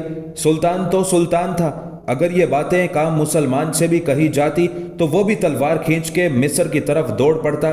सुल्तान दमिश्क इस कदर मुतासिर हुआ कि उससे खड़ा ना हुआ गया और मुज़महिल होकर छप्पर खट का सहारा लेकर बैठ गया। गुलाम मुफर्रा शरबत लेने दौड़े और कनीजों ने मोरछल झलना शुरू कर दिया। शीरको ने एक कदम आगे बढ़कर कहा, ए शाहे दोरा, जालिम नसरानियों को ये इजाजत नहीं दी जा सकती कि उनके हाथ इफ्फत माब ख़वातीन मिस्र की चादरों तक पहुंच सके। हम उन बढ़ते हुए हाथों को काट देंगे। शाबाश शीरको शाबाश, हमें तुमसे ऐसी ही उम्मीद है, सुल्तान ने पुरजोश लहजे में कहा। गुस्से से उसका बदन अब तक कांप रहा था। हमारे लिए क्या हुक्म है आलीजा? शीरको ने बड़े जोश से कहा। हुक्म? सुल्तान ने जहर खंद किया। अब भी किसी हुक्म की जरूरत है? क्या तुम्हारे सुल्तान में इतनी ताकत है कि वो फातमी खलीफा की इस इल्तिजा को नजरअंदाज कर दे और कल मैदान हश्र में उसका हाथ हो और हमारा गिरेबान? इस जिहाद में तुम तन्हा ना होगे, हम तुम्हारे साथ चलेंगे। काजी उल कुज़ा जलीस बिन अब्दुल कवी ने सर झुकाकर सुल्तान के इरादे का शुक्रिया अदा किया। ए सुल्तान दमिश्क, आप सिर्फ सुल्तान नहीं बल्कि एक सच्चे मुसलमान और सच्चे मुजाहिद भी हैं। यकीन कीजिए कि मिस्र के अवाम आपको अपने में पाकर फूले ना समाएंगे। सुल्तान ने शिरकों को मुखातिब किया, तुम 2 मरतबा मिस्र गए, लेकिन ये दोनों सफ़र या यलगार तजर्बे की हदूद से आगे ना बढ़ सके, मगर अब ऐसा ना होगा। हम मिस्री अवाम और मोहतरम खलीफा को नसरानियों से हमेशा के लिए निजात दिलाने जाएंगे और इंशाअल्लाह मुकम्मल कामयाबी और कामरानी हासिल करेंगे। फिर उसने काजी उल कुज़ा की तरफ घूम के कहा, काजी मोहतरम, खलीफा की दरख्वास्त मिस्री अवाम के दिल की आवाज़ है। हमने ये आवाज़ सुनी और इसका जवाब देने हम और हमारा लश्कर मिस्र पहुंच रहा है। काजी का सर जज्बाए एहसान मंदी से ऊपर ना उठ रहा था। खुदा सुल्तान का साया मुसलमानाने आलम पर हमेशा कायम रखे। क्या मैं ये खुशखबरी लेकर काहिरा वापस जा सकता हूँ? तुम खाली वापस नहीं जाओगे काजी मिस्र, सुल्तान ने संजीदगी से कहा। मिस्र के खलीफा और आवाम ने हमसे जो उम्मीद बांधी है उन्हें हकीकत में तब्दील करने के लिए शामी लश्कर तुम्हारे साथ जाएगा। हम किसी मसलहत को इस मामले में दखल नहीं देने देंगे। काजी उल कुज़ा की बाँछें खुल गईं। जिल्ले सुबहानी, मैं मिस्र ले जाने के लिए कितने लश्कर का इंतखाब करूं? शिरको ने भी तेजी दिखाई। शिरको तो मलिक शावर की गद्दारी से खार खाए बैठा था। मिस्र से उसे अगरचे 2 बार वापिस आना पड़ा, लेकिन वो मिस्र को यूं ना छोड़ना चाहता था।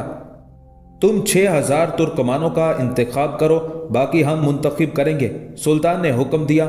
और हाँ शिरको, आज दोपहर से पहले दरबार खास का ऐलान किया जाए। हम फौरी तौर पर मिस्र का रुख करना चाहते हैं ताकि हम ताखिर के इल्ज़ाम से बरी रहें। बेहतर आलीजा। शिरको ने सुल्तान को रुखसती सलाम किया और काजी उल कुज़ा को लेकर ख्वाबगाह से निकल आया। दरबार खास के लिए बड़े बड़े उमरा को मुत्तला कर दिया गया। शिरको बड़े भाई नजमुद्दीन अयूब को मुत्तला करने खुद उनके महल पर गया। नजमुद्दीन के पास जाने का एक मकसद ये भी था कि वो सलाहुद्दीन को खबर कर दे। सलाहुद्दीन उन दिनों अपने बाप नजमुद्दीन अयूब के साथ रहता था। सलाहुद्दीन ने मिस्र पर गुज़िश्ता 2 हमलों के दौरान जिस दूर अंदेशी और शुजात का सबूत दिया था, उससे शिरको और सुल्तान दमिश्क दोनों ही बहुत खुश थे। शिरको ने नजमुद्दीन को बताया कि मिस्र के हालात किस तरह एकदम दिगरगू हो गए और नसरानियों ने मिस्र पर कब्जा करने के लिए क्या डोल डाले हैं। नजमुद्दीन ने भी ये उड़ती खबर सुनी थी कि मिस्र से सफारत आई हुई है। कोई मामूली सिफारत नहीं है बिरादर मोहतरम, शिरको ने बताया। मिस्र के काज़िल कुज़ा जलीस बिन अब्दुल कवी फातमी खलीफा का खत लेकर आए हैं। अच्छा, इस दफा खलीफा ने खत लिखा है? नजमुद्दीन ने हैरत का इजहार किया। सिर्फ खत ही नहीं बिरादर, खलीफा ने शाही हरम की जुल्फें काट के लिफाफे में भेजी हैं और इल्तिजा की है कि हरम की इज्जत तुम्हारे हाथ है, अगर ताखीर की तो हश्र में वो सुल्तान दमिश्क का गिरेबान पकड़ेंगे। फिर क्या फैसला हुआ? नजमुद्दीन ने दिलचस्पी का इजहार किया। सुल्तान ने तो फौरन लश्कर की रवानगी का हुक्म दिया है। शिरको ने उसे मुत्तला किया, खुद साथ जाने को कह रहे हैं। आज दरबार खास में आखिरी फैसला होगा। मगर अल जजीरा की तशवीशनाक सूरत के पेश नज़र सुल्तान कैसे जा सकते हैं? नजमुद्दीन ने उस वक्त के एक मसले की तरफ इशारा किया। इस वक्त अल जजीरा में कुछ गड़बड़ है और सुल्तान उसे ख़त्म करने की कोशिशों में लगा हुआ था। आप दुरुस्त फरमा रहे हैं बिरादर, शिरको ने बड़े भाई की तायद की। मेरा ख्याल है कि सुल्तान ने जज्बात में आके मिस्र जाने का ख्याल जाहिर किया है। उमरा भी सुल्तान के मिस्र जाने की मुखालफत करेंगे। उसी वक्त सलाहुद्दीन अपनी लाइब्रेरी से निकल के उधर आ गया। सलाहुद्दीन बचपन में भी खलवत पसंद था और अब भी उसकी वही हालत थी। खाली औकात में वो मजहबी किताबें पढ़ता या उलमा के वाज सुनने जामिया दमिश्क चला जाता था। इधर आना सलाहुद्दीन, शिरको ने उसे उस वक्त आवाज दी जब वो उस कमरे के सामने से गुजर रहा था जिसमें ये दोनों भाई बैठे गुफ्तगू कर रहे थे। सलाहुद्दीन अंदर आ गया। अस्सलामु अलैकुम चचा जान, उसने अदब से सलाम किया। कोई नई खबर सुनी तुमने? शिरको मुस्कुराया। जी हाँ, सुना है कि मिस्र से फिर सिफारत आई है, सलाहुद्दीन ने बेपरवाही से कहा। फिर क्या ख्याल है? शिरको ने हंस के पूछा। मेरा तो ख्याल है कि मिस्र के बुरे दिन आ गए हैं, सलाहुद्दीन ने बेदिली से कहा। मलिक शावर मिस्र को नसरानी बादशाह के हाथ बेच देगा। उसने मिस्र को वाकई बेच दिया है, शिरको ने जवाब दिया।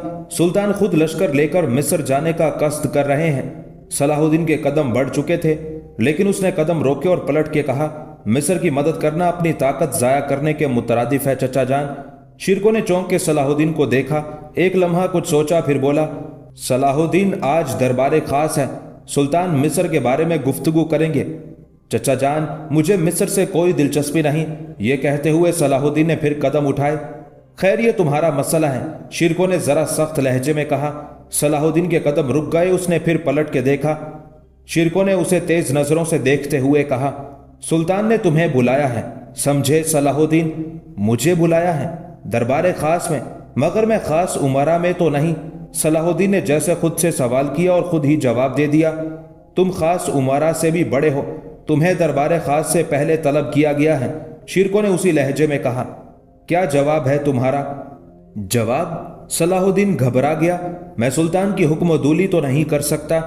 तो फिर जाओ, सुल्तान मुंतजिर होंगे। शिरको का लहजा सपाट हो गया। कब जाऊं चचा जान? सलाहुद्दीन बिल्कुल नरम हो गया। अभी जाओ, मैं उधर ही जा रहा हूं, चल सकते हो मेरे साथ? अभी? सलाहुद्दीन सोचने लगा। आप तशरीफ ले चलिए, मैं आ रहा हूं। यह कह के सलाहुद्दीन आगे बढ़ गया। शिरको ने नजमुद्दीन से कुछ देर और गुफ्तगू की, फिर उसे दरबार खास का बुलावा देकर वापस चला गया। सलाहुद्दीन मिस्र से बहुत बददिल हो गया था। सिकंदरिया के मुहासरे में उसने जो तकलीफ उठाई थी वो उसे अब तक याद थी। उसका जाती ख्याल था कि दूर दराज मुल्क पर हमला करना और उस पर कब्जा रखना एक ख्याल अबस था, क्योंकि मिस्र का वजीर आजम बे इंतहा तलव्वुन मिजाज और नाकाबिल एतबार था। मिस्र पर 2 हमले हो चुके थे। अगरचे उन हमलों में सुल्तान दमिश्क का वकार बरकरार रहा था, लेकिन दमिश्क के हाथ कुछ न आया था। पहले उसने सोचा कि चचा शिरको के साथ सुल्तान के पास चला जाए, फिर कुछ सोच के टाल गया। शिरको के नजमुद्दीन के महल पर आने का मकसद नजमुद्दीन अयूब को दरबार खास की तला देने के अलावा सलाहुद्दीन को मिस्र ले जाने पर राजी करना भी था। लेकिन सलाहुद्दीन ने उस वक्त उससे कुछ ऐसी बातें की थी कि उसने सलाहुद्दीन पर जोर देना मुनासिब ना समझा और सलाहुद्दीन के टालने पर खामोशी से चला गया। सलाहुद्दीन जब शाही महल पर पहुंचा तो उसे मेहमान खाने में ठहराया गया। उसे यह भी बताया गया कि सुल्तान इस वक्त शिरको से गुफ्तगू फरमा रहे हैं और गुफ्तगू से फारिग होते ही सलाहुद्दीन को तलब किया जाएगा। कुछ देर बाद शिरको सुल्तान से गुफ्तगू के बाद मुस्कुराता हुआ मेहमान खाने में आया। उसकी मुस्कुराहट से सलाहुद्दीन ने अंदाजा किया कि सुल्तान इस वक्त खुशगवार मूड में है। फिर भी उसने अपने इत्मीनान के लिए दरियाफ्त किया, चचा जान, सुल्तान के मिजाज कैसे हैं? बिल्कुल ठीक हैं, फिक्र की कोई जरूरत नहीं, शिरको ने उसे इत्मीनान दिलाया। मेरा जिक्र आया था क्या? सलाहुद्दीन ने घबराते हुए पूछा। صلاح الدین بڑے دل گردے کا مالک تھا، لیکن سلطان دمشق نورالدین زنگی مطلق العنان بادشاہ اور سلطان تھا۔ اس کے سامنے جاتے ہوئے ہر ایک پر خوف طاری رہتا تھا۔ تمہارا ذکر اچھے انداز میں آیا تھا۔ شیرکو اب بھی مسکرا رہا تھا۔ تمہیں بس فوراً تیاری کرنا چاہیے۔ کیسی تیاری چچا جان؟ صلاح الدین کی گھبراہٹ بڑھ گئی۔ میرے ساتھ چلنے کی تیاری، تمہیں مصر کی مہم پر میرے ساتھ جانا ہے۔ شیرکو نے اسے بتا دیا۔ وہ سلطان کو پہلے ہی اس بات پر رضامند کر چکا تھا کہ صلاح الدین کا اس کے ساتھ جانا بہت ضروری تھا، اور سلطان نے اس کی اجازت دے دی تھی، بلکہ کہہ دیا تھا کہ وہ خود بھی صلاح الدین سے اس سلسلے میں گفتگو کریں گے۔ شیرکو پیش بندی کے طور پر صلاح الدین کو سلطان کی طرف محل آنے کا بلاوا دے گیا تھا۔ دراصل وہ چاہتا تھا کہ سلطان صلاح الدین کو مصر جانے کے لیے خود ہی کہیں تاکہ وہ انکار نہ کر سکے۔ میں مصر نہیں جاؤں گا۔ صلاح الدین نے اس سختی سے انکار کیا کہ شیرکو دنگ رہ گیا۔ اس کی کوئی وجہ؟ تم شاہی لشکر کے ملازم ہو، جہاں بھیجا جائے گا جانا ہوگا۔ شیرکو کا لہجہ بھی سخت ہو گیا۔ سپہ سالار چچا جان، صلاح الدین نے شیرکو کی آنکھوں میں آنکھیں ڈال دی۔ پچھلے حملے میں آپ سکندریہ میرے حوالے کر کے اس طرح بھول گئے تھے جیسے آپ مجھے جانتے ہی نہ تھے۔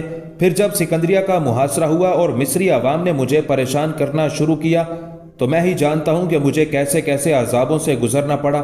باہر سے شاہ مالک کے روز کے حملے، اندر مخالف عوام کا باغیانہ انداز، سب سے بڑھ کے یہ کہ آپ کے یہ درباری امرا میرے خلاف ہو گئے تھے اور سکندریہ خالی کرنے پر زور دے رہے تھے۔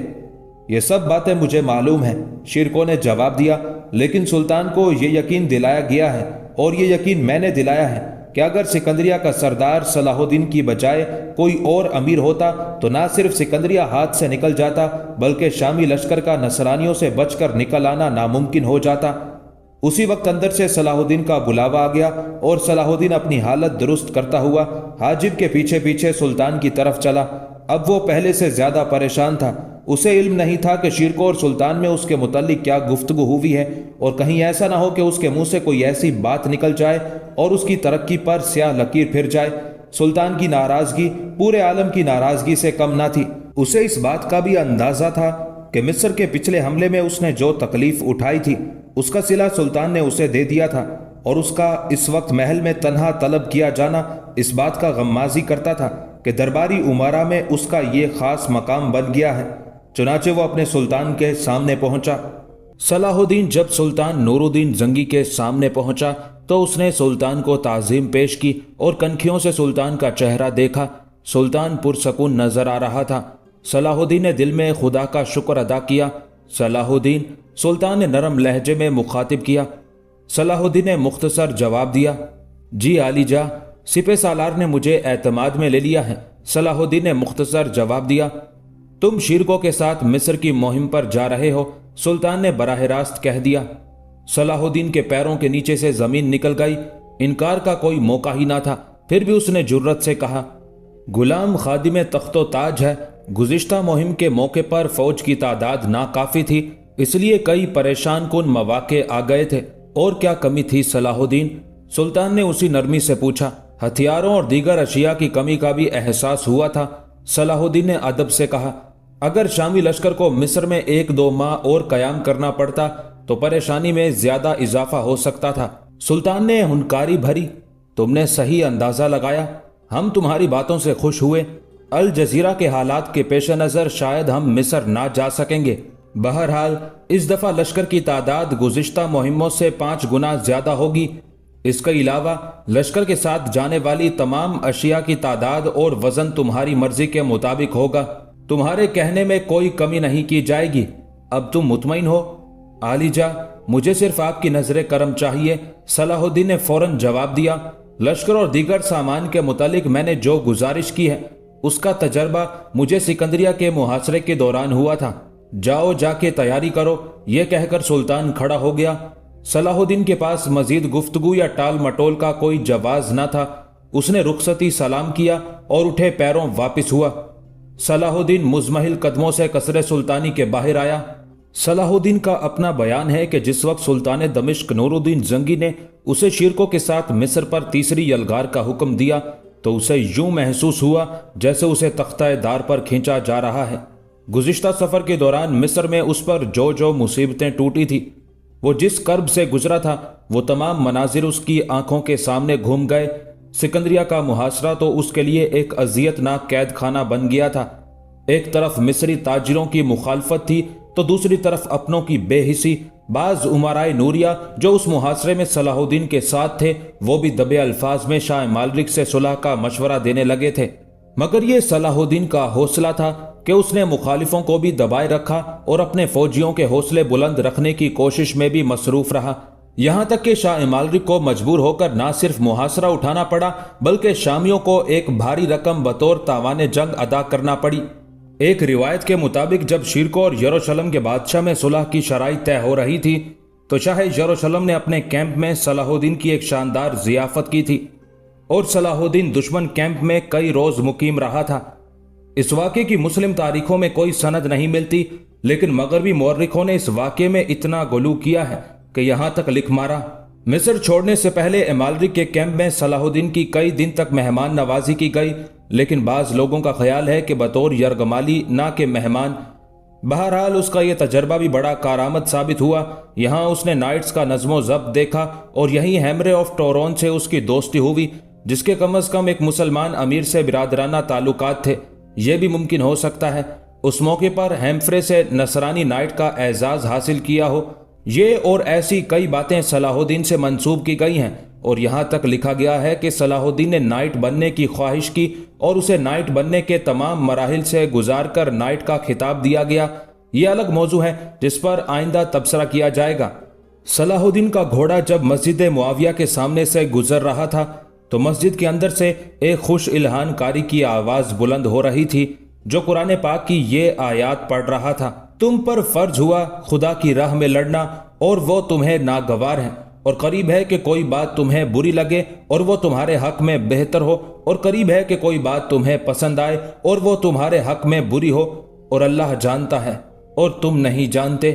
مشرق اور مغرب کے تمام مورخین کا یہ متفقہ فیصلہ ہے کہ صلاح الدین کا مصر کا یہ تیسرا سفر جسے اس نے بے دلی اور مجبوری سے قبول کیا تھا، یہی سفر اس کی منزل کا پہلا سنگ میل ثابت ہوا۔ اسی دن دیوان خاص لگا، امراء کے کانوں میں بھنک پڑ گئی تھی کہ مصر کی سفارت دمشق پہنچ چکی ہے اور سلطان ایک بار پھر مصر کی مدد کے لیے لشکر بھیجنے کا ارادہ کر رہا ہے۔ سلطان نور الدین زنگی کے درباری امرائے نوریہ کے نام سے پکارے جاتے تھے۔ انہیں مصر سے کوئی خاص دلچسپی نہ تھی۔ پچھلے 2 حملوں میں انہوں نے سلطان کے حکم کی صرف تعمیل کی تھی، ورنہ دل سے تو وہ مصر پر حملے کے ہی خلاف تھے۔ امرائے نوریہ کی عدم دلچسپی کی وجہ اسد الدین شیرکو کی سپہ سالاری تھی۔ شیرکو، اس کا بھائی نجم الدین ایوب اور اب جواں عمر صلاح الدین، یہ تینوں خاندان زنگی کے ایسے ستون بن گئے تھے جن پر سلطان نور الدین کی سلطنت قائم محسوس ہوتی تھی۔ شخصی حکومتوں میں یہی خرابی ہوتی ہے کہ وہاں کے درباری امراء ایک دوسرے کی جڑیں کاٹنے پر آمادہ رہتے ہیں۔ شیرکو اور نجم الدین کے خلاف بھی کئی سازشیں ہوئی مگر ان کی وفاداری پر حرف نہ آیا۔ نجم الدین اگرچہ بوڑھا ہو گیا تھا اور زیادہ تر اپنے محل میں رہتا تھا، لیکن امرائے نوریہ میں اس کو ایک اہم مقام حاصل تھا۔ شیرکو کو دربار میں سب سے بڑا مرتبہ حاصل تھا، وہ امیر الامراء بھی تھا اور سلطانی لشکر کا سپہ سالار بھی۔ اس کے علاوہ ہر اہم مہم شیرکو ہی کو سپرد کی جاتی تھی۔ دربار خاص میں شیرکو نے سلطان کا اشارہ پا کر فاطمی خلیفہ العاضد کی سفارت کا مختصر حال بیان کیا، پھر یہ بھی اشارہ کیا کہ سلطان معظم نہ صرف خلیفہ العاضد کی حکومت کو بچانے کے لیے لشکر روانہ کر رہے ہیں بلکہ بنفس نفیس مصر میں قدم رنجہ فرمانے کا ارادہ رکھتے ہیں۔ امراء ہر موقع پر شیرکو کی مخالفت کرتے تھے۔ اس وقت بھی عین الدولہ فاروقی نے کینہ پروری کا مظاہرہ کیا۔ عالی جاں مصری خلافت اور حکومت کو بچانے کے لیے 2 بار شامی لشکر مصر جا چکا ہے، لیکن مصر میں وزیر اعظم کی غداری اور مفاد پرستی نے ہمارے لشکر کو جن مصائب سے دوچار کیا تھا اس کا حال سب کو معلوم ہے۔ ذل سبحانی مالک و مختار ہیں، ورنہ مصری سرزمین بزدلوں اور غداروں کی سرزمین ہے۔ میرے خیال میں ایسی جگہ قدم رکھنا گناہ سے کم نہیں۔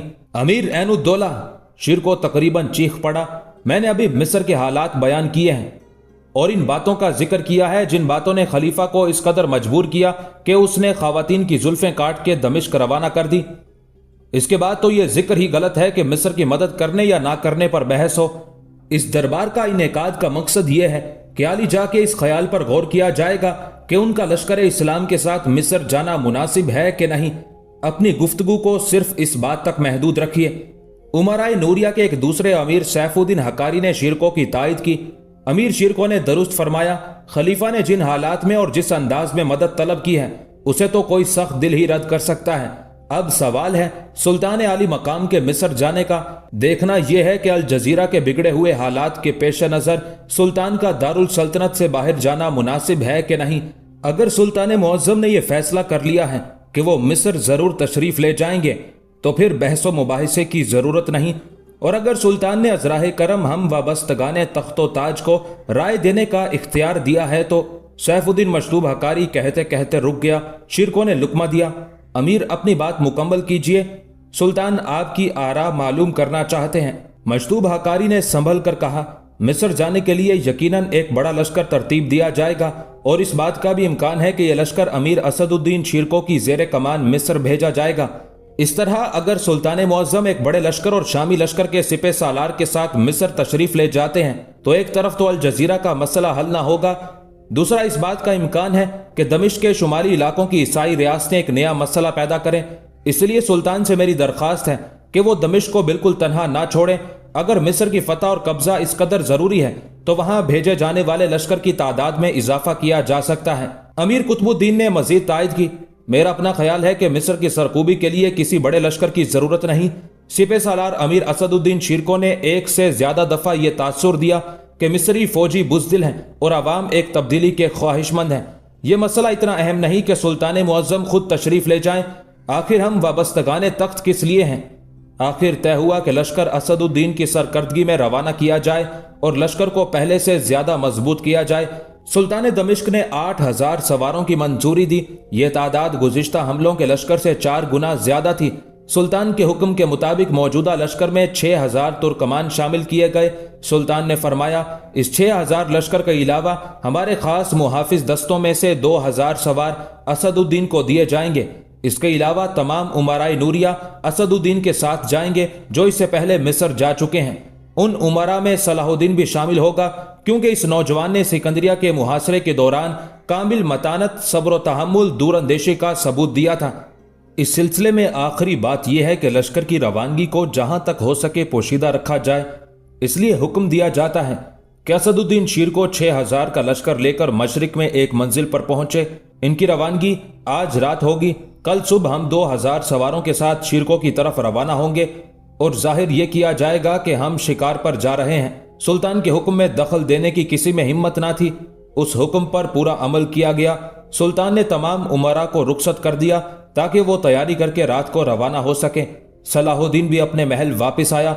जब वो महल पहुंचा तो वहां आमिर गरबी और कासिमुल हुसैन उसका इंतजार कर रहे थे। सलाहुद्दीन ने मुस्कुरा के कहा, कहो दमिश्क में कैसी गुजर रही है, किसी बात की तकलीफ तो नहीं। आमिर ने सलीके से जवाब दिया, खुदा का करम है और आपकी नवाजिश। इस मुलाजमत में इतना मिल जाता है कि किसी से मांगने की जरूरत नहीं पड़ती। इस वक्त कैसे आना हुआ? सलाहुद्दीन ने उसे छेड़ा। अफवाह गर्म है कि मिस्र एक लश्कर जाने लगा है। आमिर का अंदाज सवालिया था। सलाहुद्दीन ने रुक कर कहा, लश्कर जा रहा है या नहीं जा रहा है, तुम अपना मकसद बयान करो। मेरे आका, आमिर ने जज्बात से लबरेज लहजे में कहा, औरत को नाकिसुल अकल कहा जाता है। मिस्र से हमें कोई इलाका नहीं, दमिश्क को हम अपना वतन बना चुके हैं। मगर बीवी जरताज ने जब से सुना है कि लश्कर मिस्र जाने वाला है उसी वक्त से जिद कर रही है कि एक बार और मिस्र दिखा दो। मगर आमिर, तुमने बताया था कि तुम्हारी बीवी के ना माँ है ना बाप। सलाहुद्दीन ने सोचते हुए कहा, फिर वो किससे मिलना चाहती है? क्या अपने मामू मलिक शावर से मिलेगी? नहीं आका, उसे मेरी बहन ने अपनी बच्चियों की तरह पाला है। जरताज उसे बाजी कहती है लेकिन अपनी सगी मां समझती है, उसको देखना चाहती है। आमिर ने गिड़गिड़ा के दरखास्त की, आमिर, मैं तुम्हारी बीवी के जज्बात की कदर करता हूं।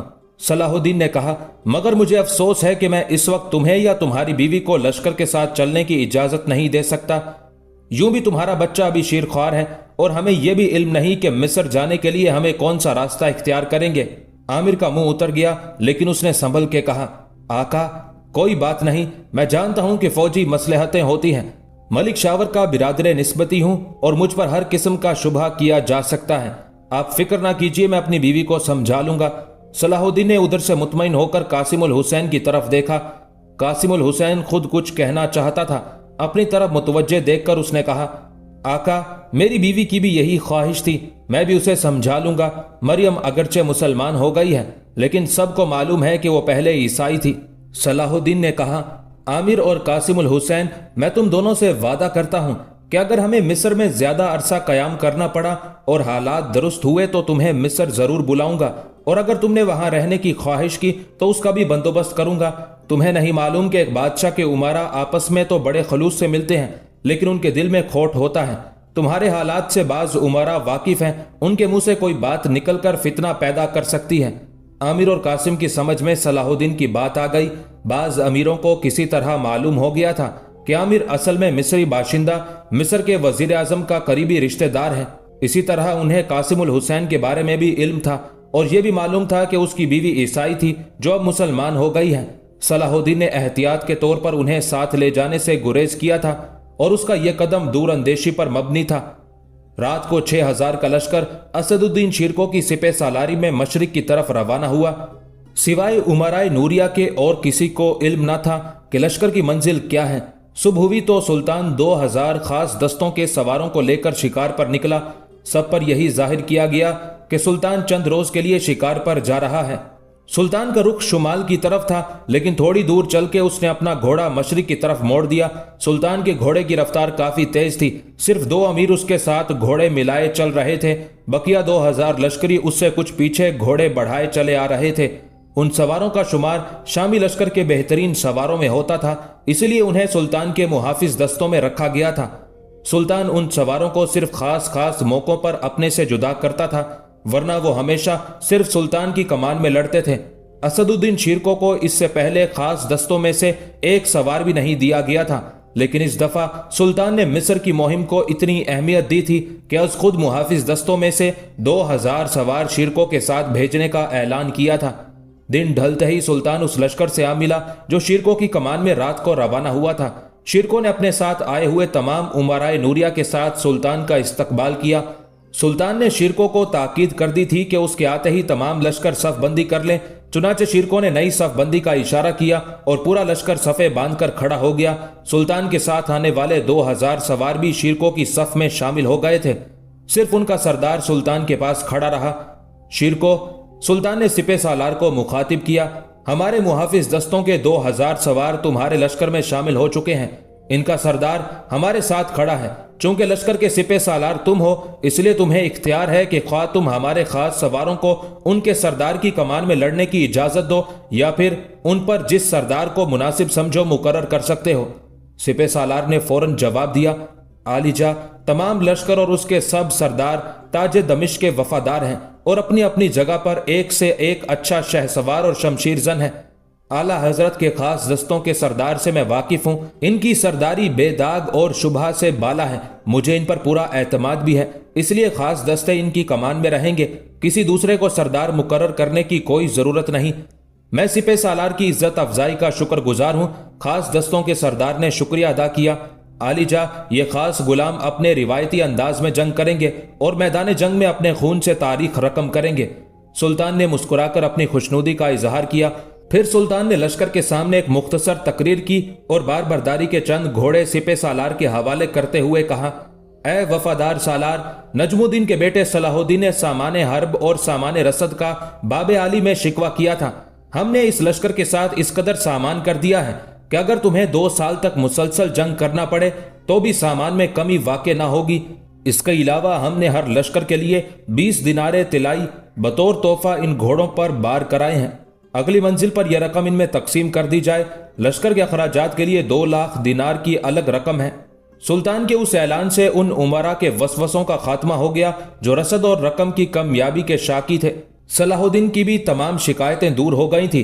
फिर सुल्तान ने शिरको को रास्ते की दोबारा निशानदही करके उसे कूच का हुक्म दिया।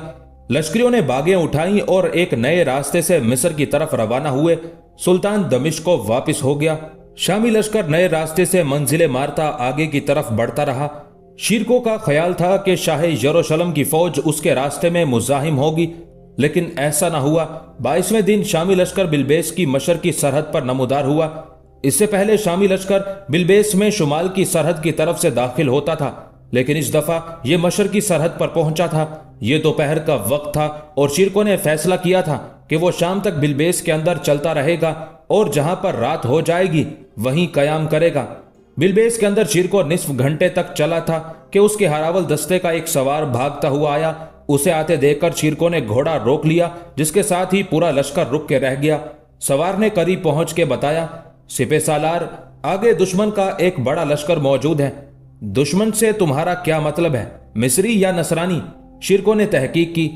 گرد اس قدر اڑ رہی ہے کہ کچھ دکھائی نہیں دیتا، لیکن ان کی تعداد کافی معلوم ہوتی ہے۔ سوار کو جو کچھ بتایا گیا تھا اس نے اس سے شیرکو کو باخبر کر دیا۔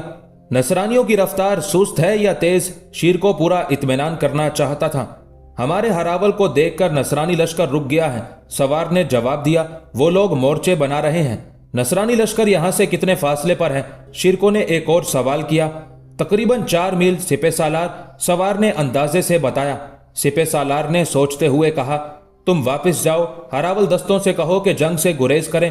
اگر نصرانی آگے بڑھیں تو انہیں بڑھنے دیں، ہم بھی آگے بڑھ رہے ہیں اور کوئی معقول جگہ دیکھ کے صف باندھیں گے۔ سوار واپس ہو گیا۔ شیرکو نے امرائے نوریہ کو مخاطب کیا، سلطنت دمشق کے وفاداروں، سمجھ میں نہیں آتا کہ نصرانیوں کو ہمارے آنے کی خبر کس طرح ہوئی، جبکہ ہم ایک بالکل نئے راستے سے مصر میں داخل ہوئے ہیں۔ ہو سکتا ہے کہ مخبری ہو گئی ہو، امیر فاروقی نے کہا۔ دمشق سے چلے ہوئے ہمیں آج 22واں دن ہے، پھر ہم نسبتاً ایک طویل راستے سے آئے ہیں۔ اس دوران نصرانی جاسوس اپنے لشکر کو اطلاع دے سکتے ہیں۔ یہ ٹھیک ہے کہ راستہ نیا تھا، لیکن وہ طویل نہ تھا۔ شیرکو نے امیر عین الدولہ فاروقی کی بات کاٹی۔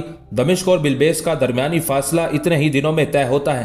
کم از کم ہم نے 2 مرتبہ اسے اتنے وقت میں طے کیا تھا، پھر بھی جاسوس کے امکان کو رد نہیں کیا جا سکتا۔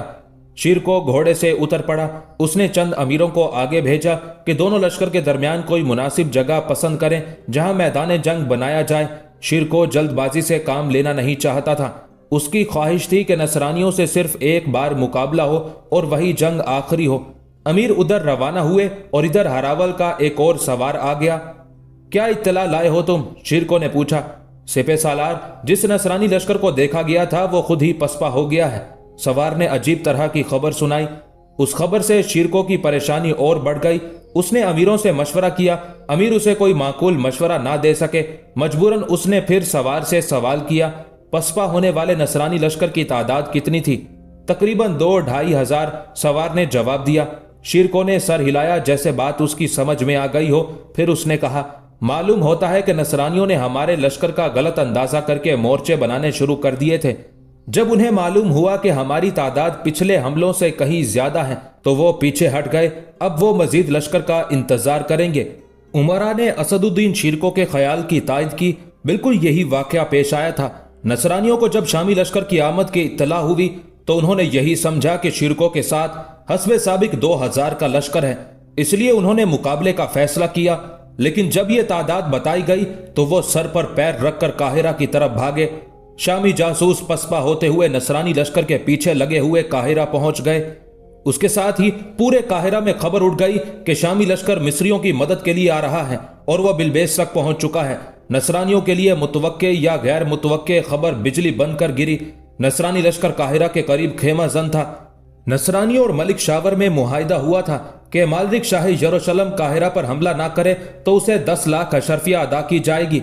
ملک شاور نے 5 لاکھ اشرفیہ فوری طور پر نصرانیوں کو ادا کر دی تھی اور 5 لاکھ اشرفیوں کے انتظام میں لگا ہوا تھا۔ ملک شاور اس وقت بھی دوہری پالیسی پر عمل کر رہا تھا۔ ایک طرف تو اس نے نصرانیوں سے معاہدہ کر کے انہیں نصف رقم ادا کر دی تھی، دوسری طرف اس نے شیرکو اور سلطان دمشق کے پاس قاصد بھیجے تھے اور مسلمان ہونے کے حوالے سے شامی لشکر کی مدد مانگی تھی۔ اس میں اس نے پہلے سے بھی زیادہ خوشنما شرطیں پیش کی تھی۔ جب اسے معلوم ہوا کہ شامی لشکر بلبیس پہنچ گیا ہے تو اس نے یہی سمجھا کہ شیرکو اور سلطان دمشق کو اس پر رحم آ گیا ہے اور شیرکو اس کی درخواست پر مصر پہنچا ہے۔ عجیب بات یہ تھی کہ شامی لشکر کے دمشق سے روانہ ہوتے ہی شاہ مالک کو معلوم ہو گیا تھا کہ سلطان دمشق ایک بڑے لشکر کے ساتھ دارالسلطنت سے نکلا ہے اور امکان یہ ہے کہ وہ مصر جائے گا۔ اس خبر کو لانے والا ایک نصرانی جاسوس تھا جو دمشق سے 27 دن سفر کرتا ہوا یروشلم پہنچا تھا۔ پھر یروشلم سے ایک سوار یہ خبر لے کر قاہرہ نصرانی لشکر گاہ آیا تھا۔ اس خبر کی کوئی تفصیل نہ تھی۔ شاہ یروشلم نے یہ سوچ کے کہ شاید اس اطلاع میں کوئی حقیقت ہو، اس لیے اس نے 3000 لشکر بلبیس بھیج دیا تھا और उसे ताकीद की थी कि रेगिस्तान में दूर दूर तक नजर रखी जाए और अगर शामी लश्कर नजर आए तो उसका मुकाबला किया जाए। काहिरा के दरवाजे से वो यूं ना उठना चाहता था कि अभी मलिक शावर से उसे आधी रकम मौसूल हुई थी। फिर जब यह खबर काहिरा में फैली तो मलिक शावर में एकदम खुदसरी पैदा हो गई। वो फौरन घोड़े पर सवार हुआ और बड़े कर्रो फर से अपने झंडे नकारे बूको करना बजाते हुए नसरानी लश्करगाह में पहुंच गया। यह उसका हमेशा का तरीका था। वो अपना झूठा वकार बरकरार रखने और दूसरों को मरूब करने का यही तरीका इख्तियार करता था। मलिक शावर कई माह के बाद शाह मालिक से मिलने आया था। शाह को ख्याल हुआ कि शायद रकम का बंदोबस्त हो गया है और मलिक शावर अदायगी की गरज से आया है। उसने खुद मलिक शावर का इस्तकबाल किया।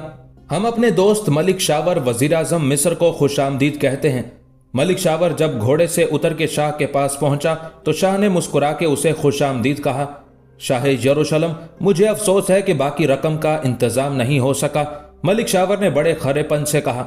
शाह मालिक बड़ा घाग और जहांदीदा था। उसने मलिक शावर के लहजे की तलखी महसूस कर ली मगर खून के घूंट पी के रह गया और खुश दिली से बोला, कोई बात नहीं वजीर आजम, अगर अब तक इंतजाम नहीं हुआ तो हम कुछ दिन और इंतजार कर लेंगे।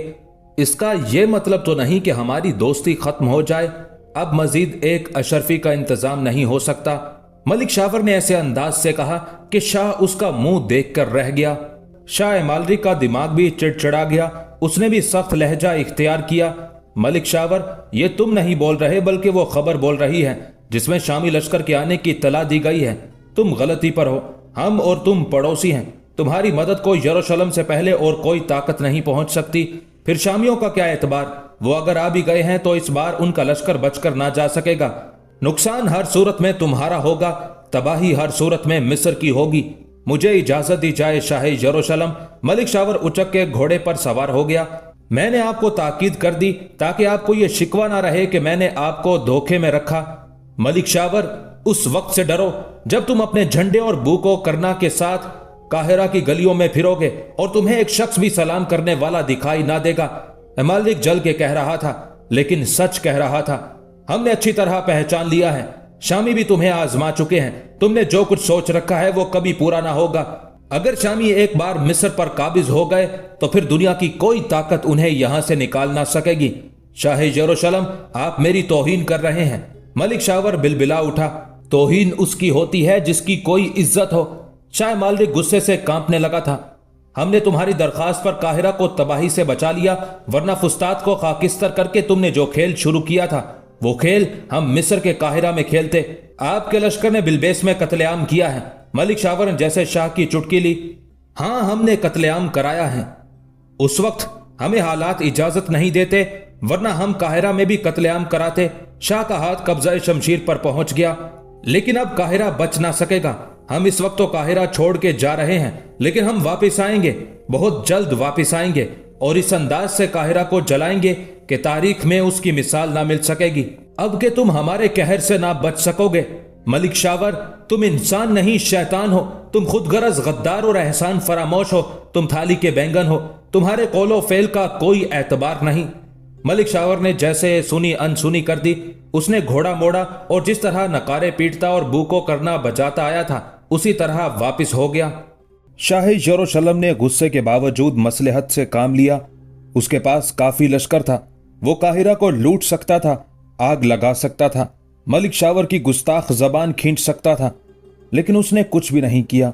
उसने मलिक शावर के उस शानो शौकत से अंदाजा लगाया था कि मलिक शावर ने शामी लश्कर से राब्ता कायम कर लिया है और मिस्री आवाम की हमदर्दियां शामियों के साथ हो गई हैं। अगर वो काहिरा में उलझेगा या मलिक शावर को कत्ल करेगा तो उसके लिए मुश्किलात पैदा हो सकती हैं। ये और बहुत सी बातें सोचता हुआ शाह यरूशलेम काहिरा के दरवाजे से हटकर पूरे लश्कर के साथ शामियों के मुकाबले में चला। शीरको उस वक्त तक काफी आगे आ गया था और एक मैदान में खेमे डाले पड़ा था। शामियों को हर वक्त और हर तरफ से हमले का खतरा था, इसलिए उनका निस्फ लश्कर हर वक्त हालत जंग में रहता। शाह यरूशलेम तेजी से बढ़ता हुआ शामी लश्कर के मुकाबिल पहुंच गया और उसके सामने खेमे डेरे लगा दिए। शामियों और यरूशलेम के लश्करियों के दरमियान उस मौके पर जो जंग हुई उसकी तफसीलात कहीं मौजूद नहीं। मुस्लिम मौर्रखीन ने लिखा है कि शीरको ने उस खौफनाक जंग में यरूशलेम के लश्कर को ऐसी जबरदस्त शिकस्त दी कि उनके कदम फिर मिस्र की सरजमीन पर कहीं जम ना सके। اور مصر پر مکمل قبضے کی خواہش نصرانی سرداروں کے دل ہی دل میں رہ گئی۔ نصرانی ایسے سر پر پیر رکھ کر بھاگے کہ یروشلم ہی پہنچ کے انہوں نے دم لیا۔ انگریز مورخوں کا تعصب مشہور ہے، صلیبی جنگوں میں انہوں نے عجیب گل کھلائے ہیں، جھوٹ کے ایسے ایسے تمار باندھے ہیں کہ ہنسی آتی ہے۔ صلیبی جنگوں کے علاوہ بھی جہاں کہیں مسلمانوں اور نصرانیوں سے جنگ ہوئی، اسے وہ صلیبی جنگ کا رنگ دے کر جھوٹ بولنا شروع کر دیتے ہیں۔ مصر پر تیسری یلغار کے واقعات میں بھی انہوں نے ڈنڈی ماری ہے۔ تاریخوں سے ثابت ہے کہ شیرکو اور شاہ یروشلم کی فوجوں میں ایک زبردست جنگ ہوئی جس میں شاہ یروشلم کو شکست فاش ہوئی، لیکن مغربی مورخوں نے اس جنگ کا سرے سے ذکر ہی نہیں کیا اور صرف یہ لکھا کہ قاہرہ کے باہر باقی 5 لاکھ اشرفیوں کی وصولیاں کے لیے فوجیں لیے پڑا تھا۔ شامی لشکر مصر میں داخل ہو کر مصری فوجوں سے آ ملا اور لالچی مالک شاہ یروشلم سر پر پیر رکھ کر مصر سے بھاگ کھڑا ہوا۔ اس سے یہ تاثر دینے کی کوشش کی گئی ہے کہ شامی لشکر اور مصری لشکر اکٹھا ہو گیا تھا، اس لیے شاہ مالک کو مصر چھوڑ کے یروشلم جانا پڑا، حالانکہ یہ بالکل غلط ہے۔ مصری فوج کا نہ کوئی کردار تھا اور نہ طاقت۔ مصر کی ایک جنگ میں بھی مصریوں نے شامیوں کا ساتھ نہیں دیا۔ غرض یہ کہ شیرکو فتح کے نعرے بجاتا قاہرہ کی طرف چلا۔ مصر کی اس جنگ میں بھی صلاح الدین اور اس کے زیر کمان دستوں نے خوب داد شجاعت لی اور اپنی سپہ گری کا لوہا دشمن دوست دونوں سے منوا لیا۔ بلبیس میں مصریوں کے قتل عام کے بعد ہی سے مصریوں کی ہمدردیاں شیرکو کے ساتھ ہو گئی تھی۔ شیرکو کی آمد کا گلگلہ اٹھا تو مصریوں نے اسے جشن کی صورت دے دی۔ قاہرہ کے راستے میں محرابیں لگائی گئی، مقامی رقص و موسیقی کی محفلیں جمی۔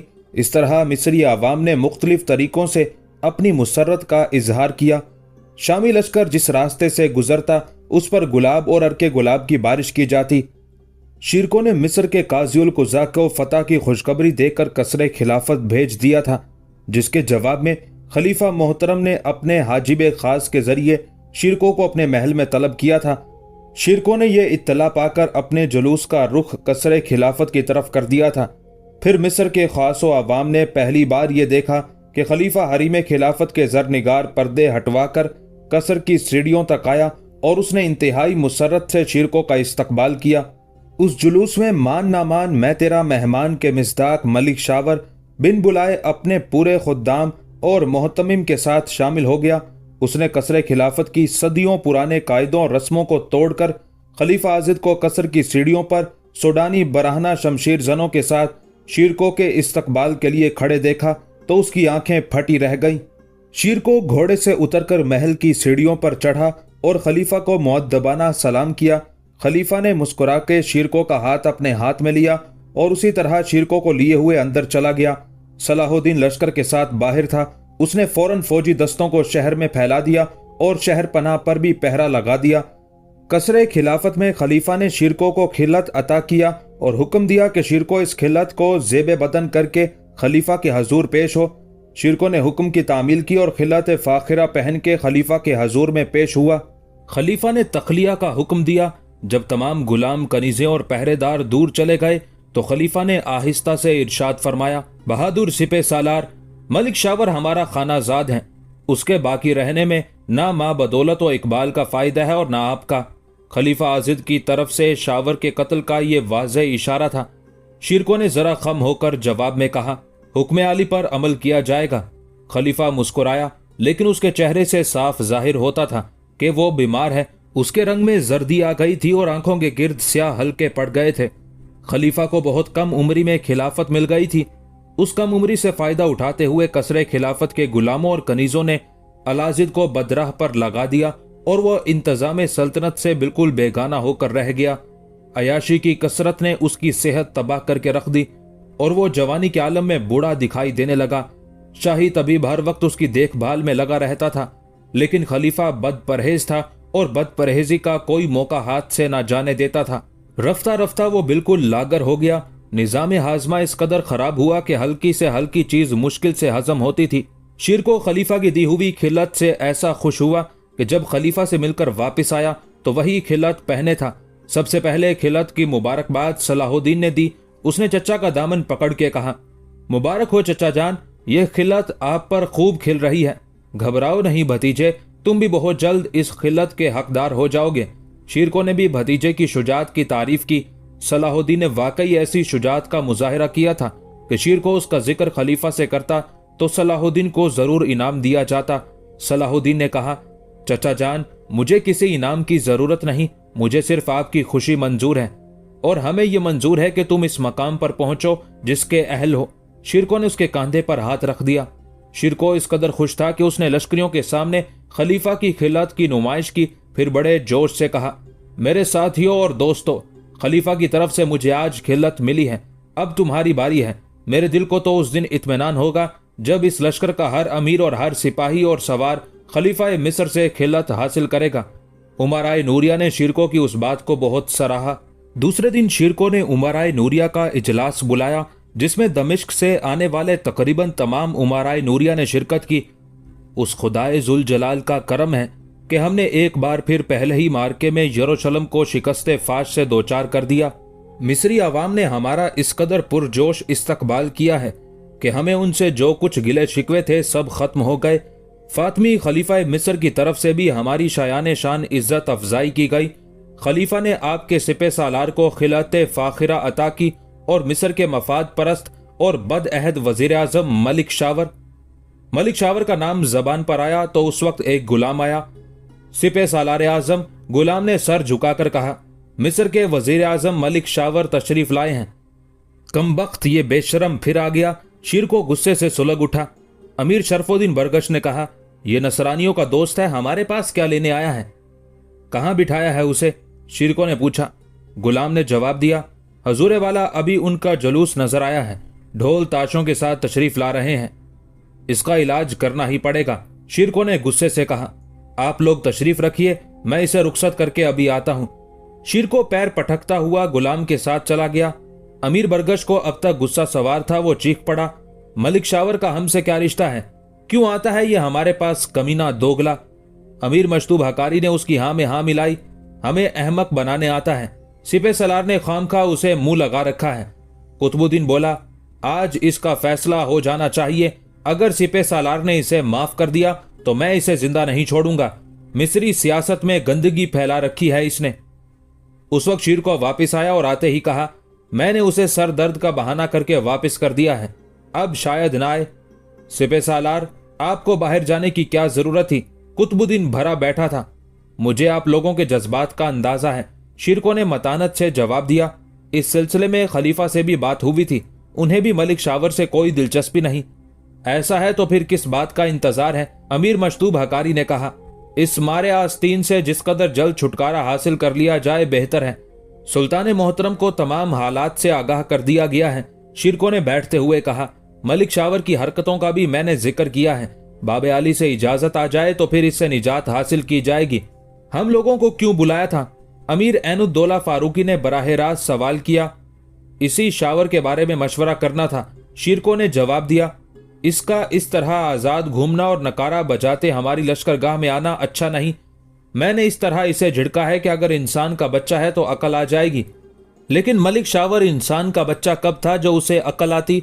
वो दिन में एक बार और कभी दो दो मर्तबा अपने पूरे ताम झाम और करना बूक के शोर में शामी लश्करगाह में शामी सिपे सालार से मिलने आता और घंटों उनका दिमाग चाटता रहता।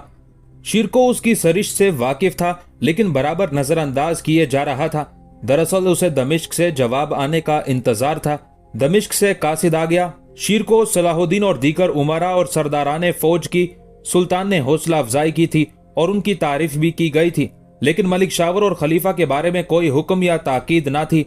इससे शीरको ने नतीजा निकाला कि सुल्तान ने मिस्र के मामलात उसकी सवाबदीद पर छोड़ दिए हैं और उसे अपने तौर पर हर कदम उठाना है। मिस्र के अवाम को शीरको से हद दर्जा अकीदत हो गई थी। वो शीरको और शामी लश्कर को अपना निजात दहिंदा समझने लगे थे। शीरको जब भी सवार होता, काहिरा की अवाम उसे घेर लेते और जहां वो जाता उसे जुलूस की शक्ल में ले जाते। जुमेरात की शाम को शीरको अक्सर इमाम शाफी के मजार पर फातिह पढ़ने जाता। लोग यहां भी उसे जुलूस की शक्ल में लेके आते। जुलूस में हर तरह के लोग होते, अच्छे बुरे, दोस्त दुश्मन। यूं तो काहिरा के अवाम शीरको को बहुत चाहते और उसके इशारे पर जान दे सकते थे, लेकिन मलिक शावर अब तक आजाद था और उसका राब्ता यरूशलेम से भी कायम था। मलिक शावर का अजीब दिमाग था। नसरानी काहिरा पर कब्जा करने की कोशिश करते तो वो शामी लश्कर को आवाज देता اور جب شامی قاہرہ آ جاتے تو ان کے خلاف نصرانیوں سے نامہ و پیام شروع کر دیتا۔ شاہی یروشلم کی شکست سے وہ صرف اس حد تک خوش تھا کہ مصر نصرانیوں یا کم از کم ان کے خوف سے آزاد ہو گیا، لیکن وہ شامیوں کو بھی پسند نہ کرتا تھا۔ شیرکو کو آئے جوں جوں دن گزرتے جاتے تھے، ملک شاور کے خدشات بڑھ رہے تھے۔ عجیب بات یہ تھی کہ شامیوں کا مصر پر یہ تیسرا حملہ تھا اور شامی لشکر ہی کی وجہ سے مصر نصرانیوں کے ہاتھ سے بچا تھا، لیکن ملک شاور نے شیرکو کا زبانی شکریہ ادا کرنے کے سوا اس عہد نامے کا کوئی ذکر نہ کیا تھا جس میں مصر کا تیسرا حصہ سلطنت شام میں شامل کرنا لکھا تھا۔ پہلے عہد نامہ کے بعد ایک دوسرا عہد نامہ بھی ہوا تھا جس میں دمشق کے سلطان کو اور زیادہ لالچ دیا گیا تھا، لیکن وہ دونوں معاہدے جیسے تاکہ نسیاں کی زینت بنا دیے گئے تھے۔ ملک شاور نے اپنے عہد ناموں پر عمل کرنا تو درکنار اس کا تذکرہ تک نہ کیا تھا۔ پھر ایک دن جب شیرکو امام شافعی کے مقبرے کی طرف جا رہا تھا تو جلوس میں سے کسی شخص نے بہت قریب سے شیرکو پر خنجر سے وار کیا۔ یہ کھلا ہوا قاتلانہ حملہ تھا۔ شیرکو کے محافظ سوار نے حملہ آور کو گرفتار کر لیا۔ پوچھ گچھ پر معلوم ہوا کہ وہ ملک شاور کا آدمی ہے۔ ملک شاور کو معلوم ہوا تو وہ دہائیاں دیتا آیا اور صاف انکار کر گیا اور ہاتھ پیر جوڑ کے شیرکو کو راضی کر لیا، لیکن شیرکو اس کی طرف سے کھٹک گیا تھا۔ پھر ایک دن تو شیرکو کو اس بات کا پورا یقین ہو گیا کہ ملک شاور جو ظاہر میں اس کی خوشامد اور چاپلوسی کرتا ہے، اندر ہی اندر سے اسے راستے سے ہٹانے کی فکر میں ہے۔ ہوا یوں کہ قاہرہ کے ایک عام آدمی نے شیرکو سے ملنے کی درخواست کی۔ شیرکو بہت محتاط ہو گیا تھا۔ اس نے ملک شاور کے محل پر اپنے جاسوس بھی مقرر کر دیے تھے۔ جب ملاقات کے خواہش مند کو پہرے میں شیرکو کے پاس لایا گیا تو اسے دیکھ کے شیرکو ہنس پڑا۔ وہ دراصل شیرکو کا جاسوس تھا جس نے اپنے آپ کو بالکل مصری بنا لیا تھا۔ شیرکو نے پہرے داروں کو ہٹا دیا۔ کہو سراج، کیا خبر ہے؟ اس وقت کیا ضرورت پڑ گئی؟ شیرکو نے نرمی سے پوچھا۔ جاسوس نے بتایا کہ ملک شاور نے شامی سپہ سالار اور تمام امراء کی ضیافت کا انتظام کیا ہے اور وہ سب کا صفایا کرنے کی فکر میں ہے۔ شیرکو کو فاطمی خلیفہ نے صاف طور پر کہہ دیا تھا کہ ملک شاور نہ ان کے لیے کارآمد ہے اور نہ شامی سپہ سالار کے کام آ سکتا ہے۔ اس واضح ہدایت اور اجازت کے باوجود شیرکو مصر کے وزیر اعظم کو سنبھلنے کا ایک موقع اور دینا چاہتا تھا، لیکن اب جاسوس کی اطلاع کے بعد تو کسی پس و پیش کی ضرورت نہ تھی۔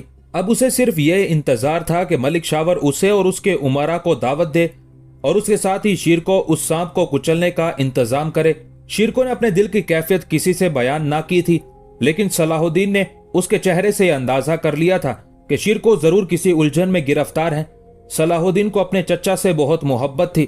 مصر روانگی کے وقت چچا بھتیجے میں کچھ تلخ گفتگو ہو گئی تھی، لیکن یہ محبت بھری تلخی وقت کے ساتھ ساتھ ختم ہو گئی تھی۔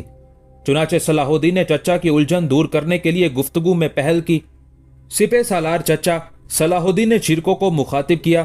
وہ امن کے زمانے میں شیرکو کو چچا جان اور میدان جنگ میں سپہ سالار چچا سے مخاطب کرتا تھا۔ صلاح الدین نے کچھ اس انداز سے شیرکو کو مخاطب کیا تھا کہ شیرکو نے اسے چونک کے دیکھا۔ کیوں صلاح الدین، کیا بات ہے؟ کچھ کہنا چاہتے ہو؟ کسی چیز کی ضرورت ہے؟ ضرورت مجھے کسی چیز کی نہیں، صلاح الدین نے جواب دیا، لیکن یہ ضرور پوچھنا ہے کہ آپ آج کل کسی الجھن میں گرفتار ہیں۔ میں اگرچہ آپ کی کوئی مدد تو نہیں کر سکتا، لیکن غم تو بٹا سکتا ہوں۔ پیارے بھتیجے اور ایک بہترین شمشیر زن، شیرکو نے بغیر کسی خجل کے اس کی تعریف کی۔ مجھے بڑی خوشی ہے کہ میری ایک ذرا سی الجھن نے تمہیں فکر مند کر دیا۔ یوں تو قاہرہ میں اس وقت امرائے نوریہ کا ایک پورا گروہ موجود ہے۔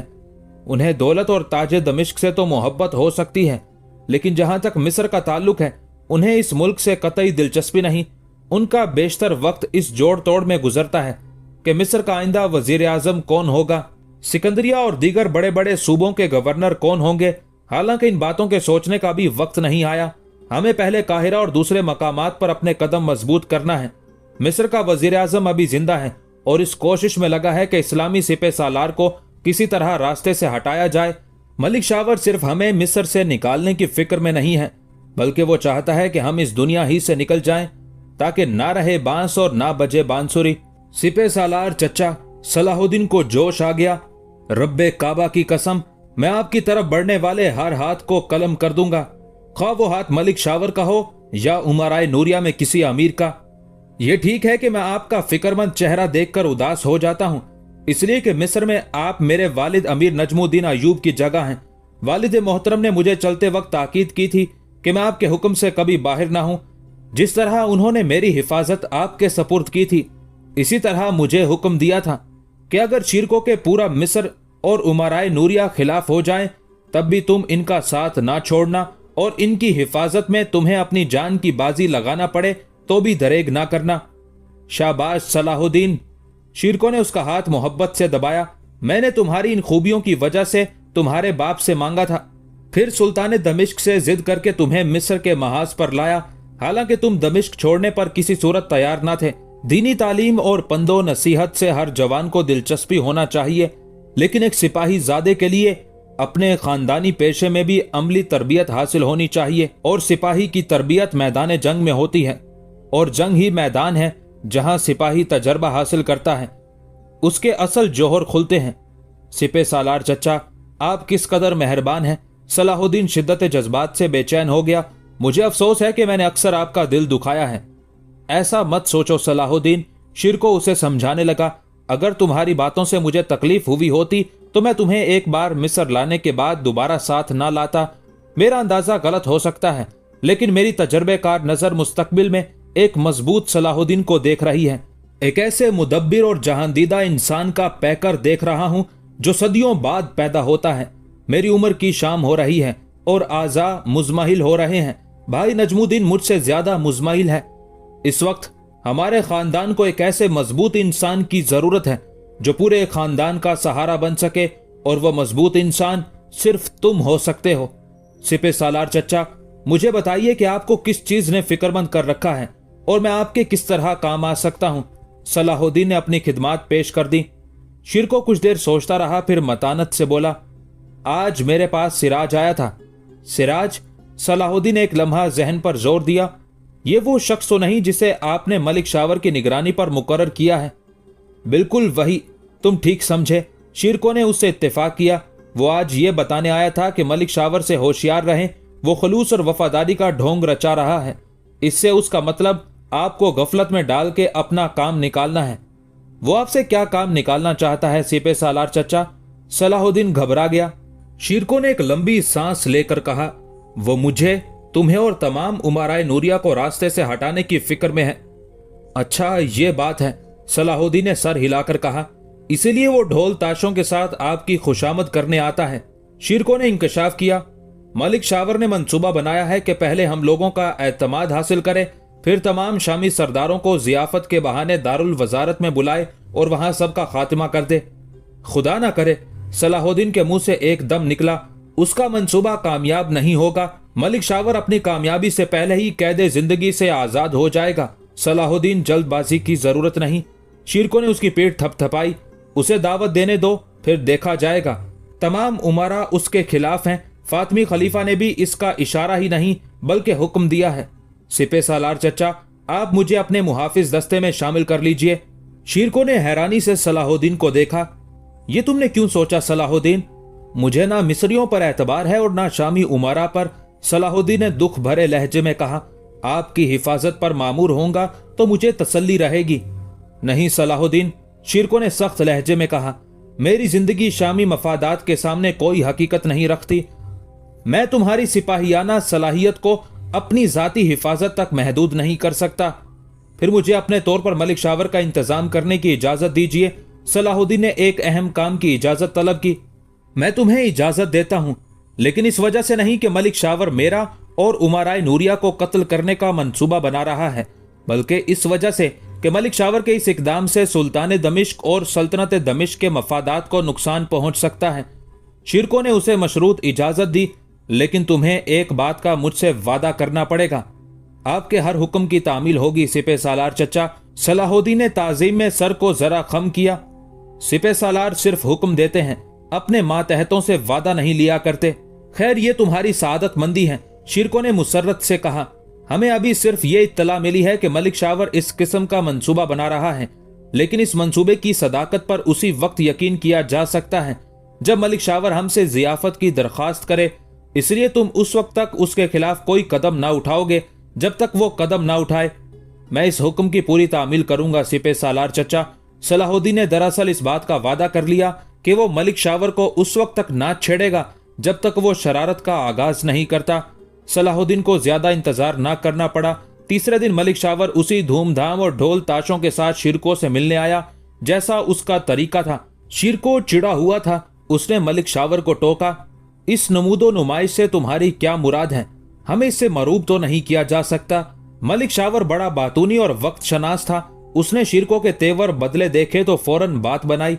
मोअज़्ज़ज़ सिपह सालार, ढोल ताशे और सवारों का जुलूस लेकर आने का यह मतलब नहीं कि मैं खुदा न खास्ता अपनी नमूदो नुमाइश करता हूं, हरगिज नहीं।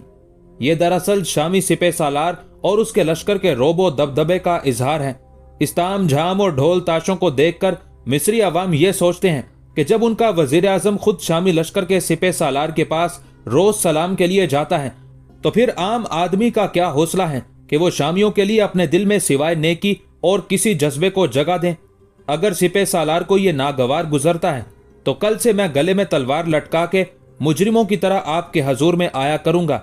मलिक शावर ने इतने मुहज्जब तरीके से जवाब दिया था कि शिरको अपनी जगह शर्मिंदा सा हो गया, लेकिन उस वक्त सलाहुद्दीन ने दाखिल होकर बात संभाली। सलाहुद्दीन अब आम तौर से शिरको के करीब ही रहा करता था।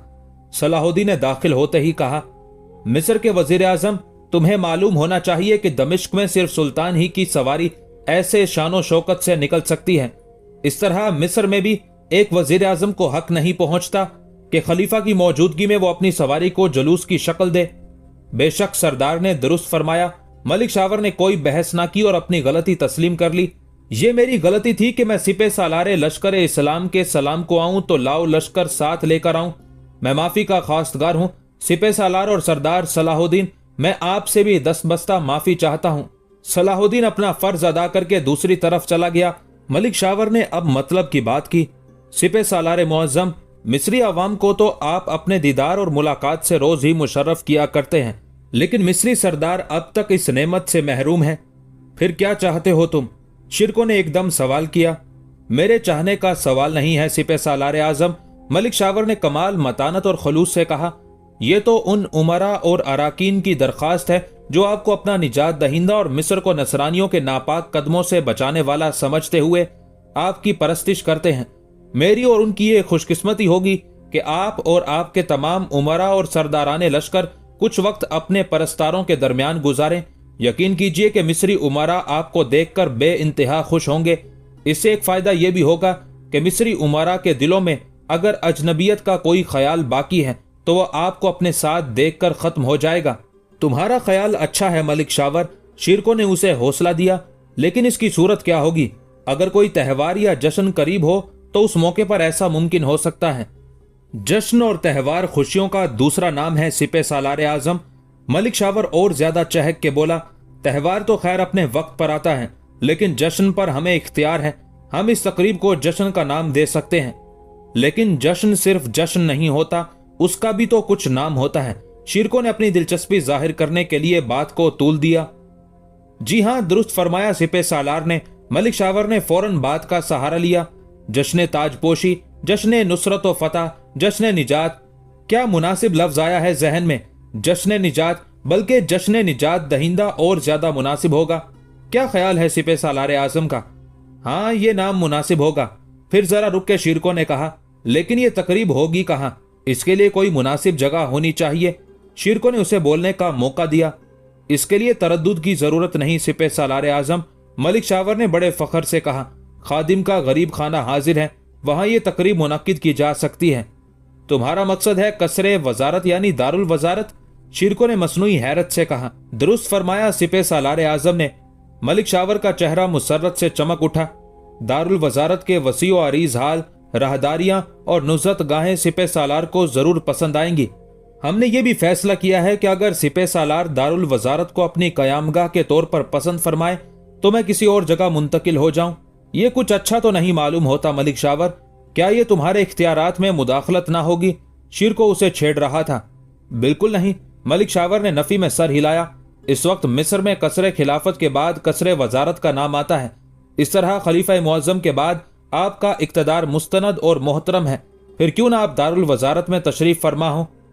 शिरको ने कहा, यह मसला बात का है, इसे फिर देखेंगे। मलिक शावर कुछ देर सोचता रहा, फिर बोला, तो फिर मैं समझूं कि सिपह सालार मुझे जियाफत का इफ्तिखार बख्शने पर आमादा है। जरूर मलिक शावर, तुम कोई गैर थोड़ी हो। शीरको ने नीम रजामंदी का इजहार किया। किस दिन ये तकरीब मुनक्किद करने का इरादा है? ये आपकी फुर्सत पर मौकूफ है। मलिक शावर के खुशी से हाथ पैर फूले जा रहे थे। ठीक है, तुम्हें जल्द ही मुत्तला कर दिया जाएगा। शीरको ने दावत कबूल कर ली।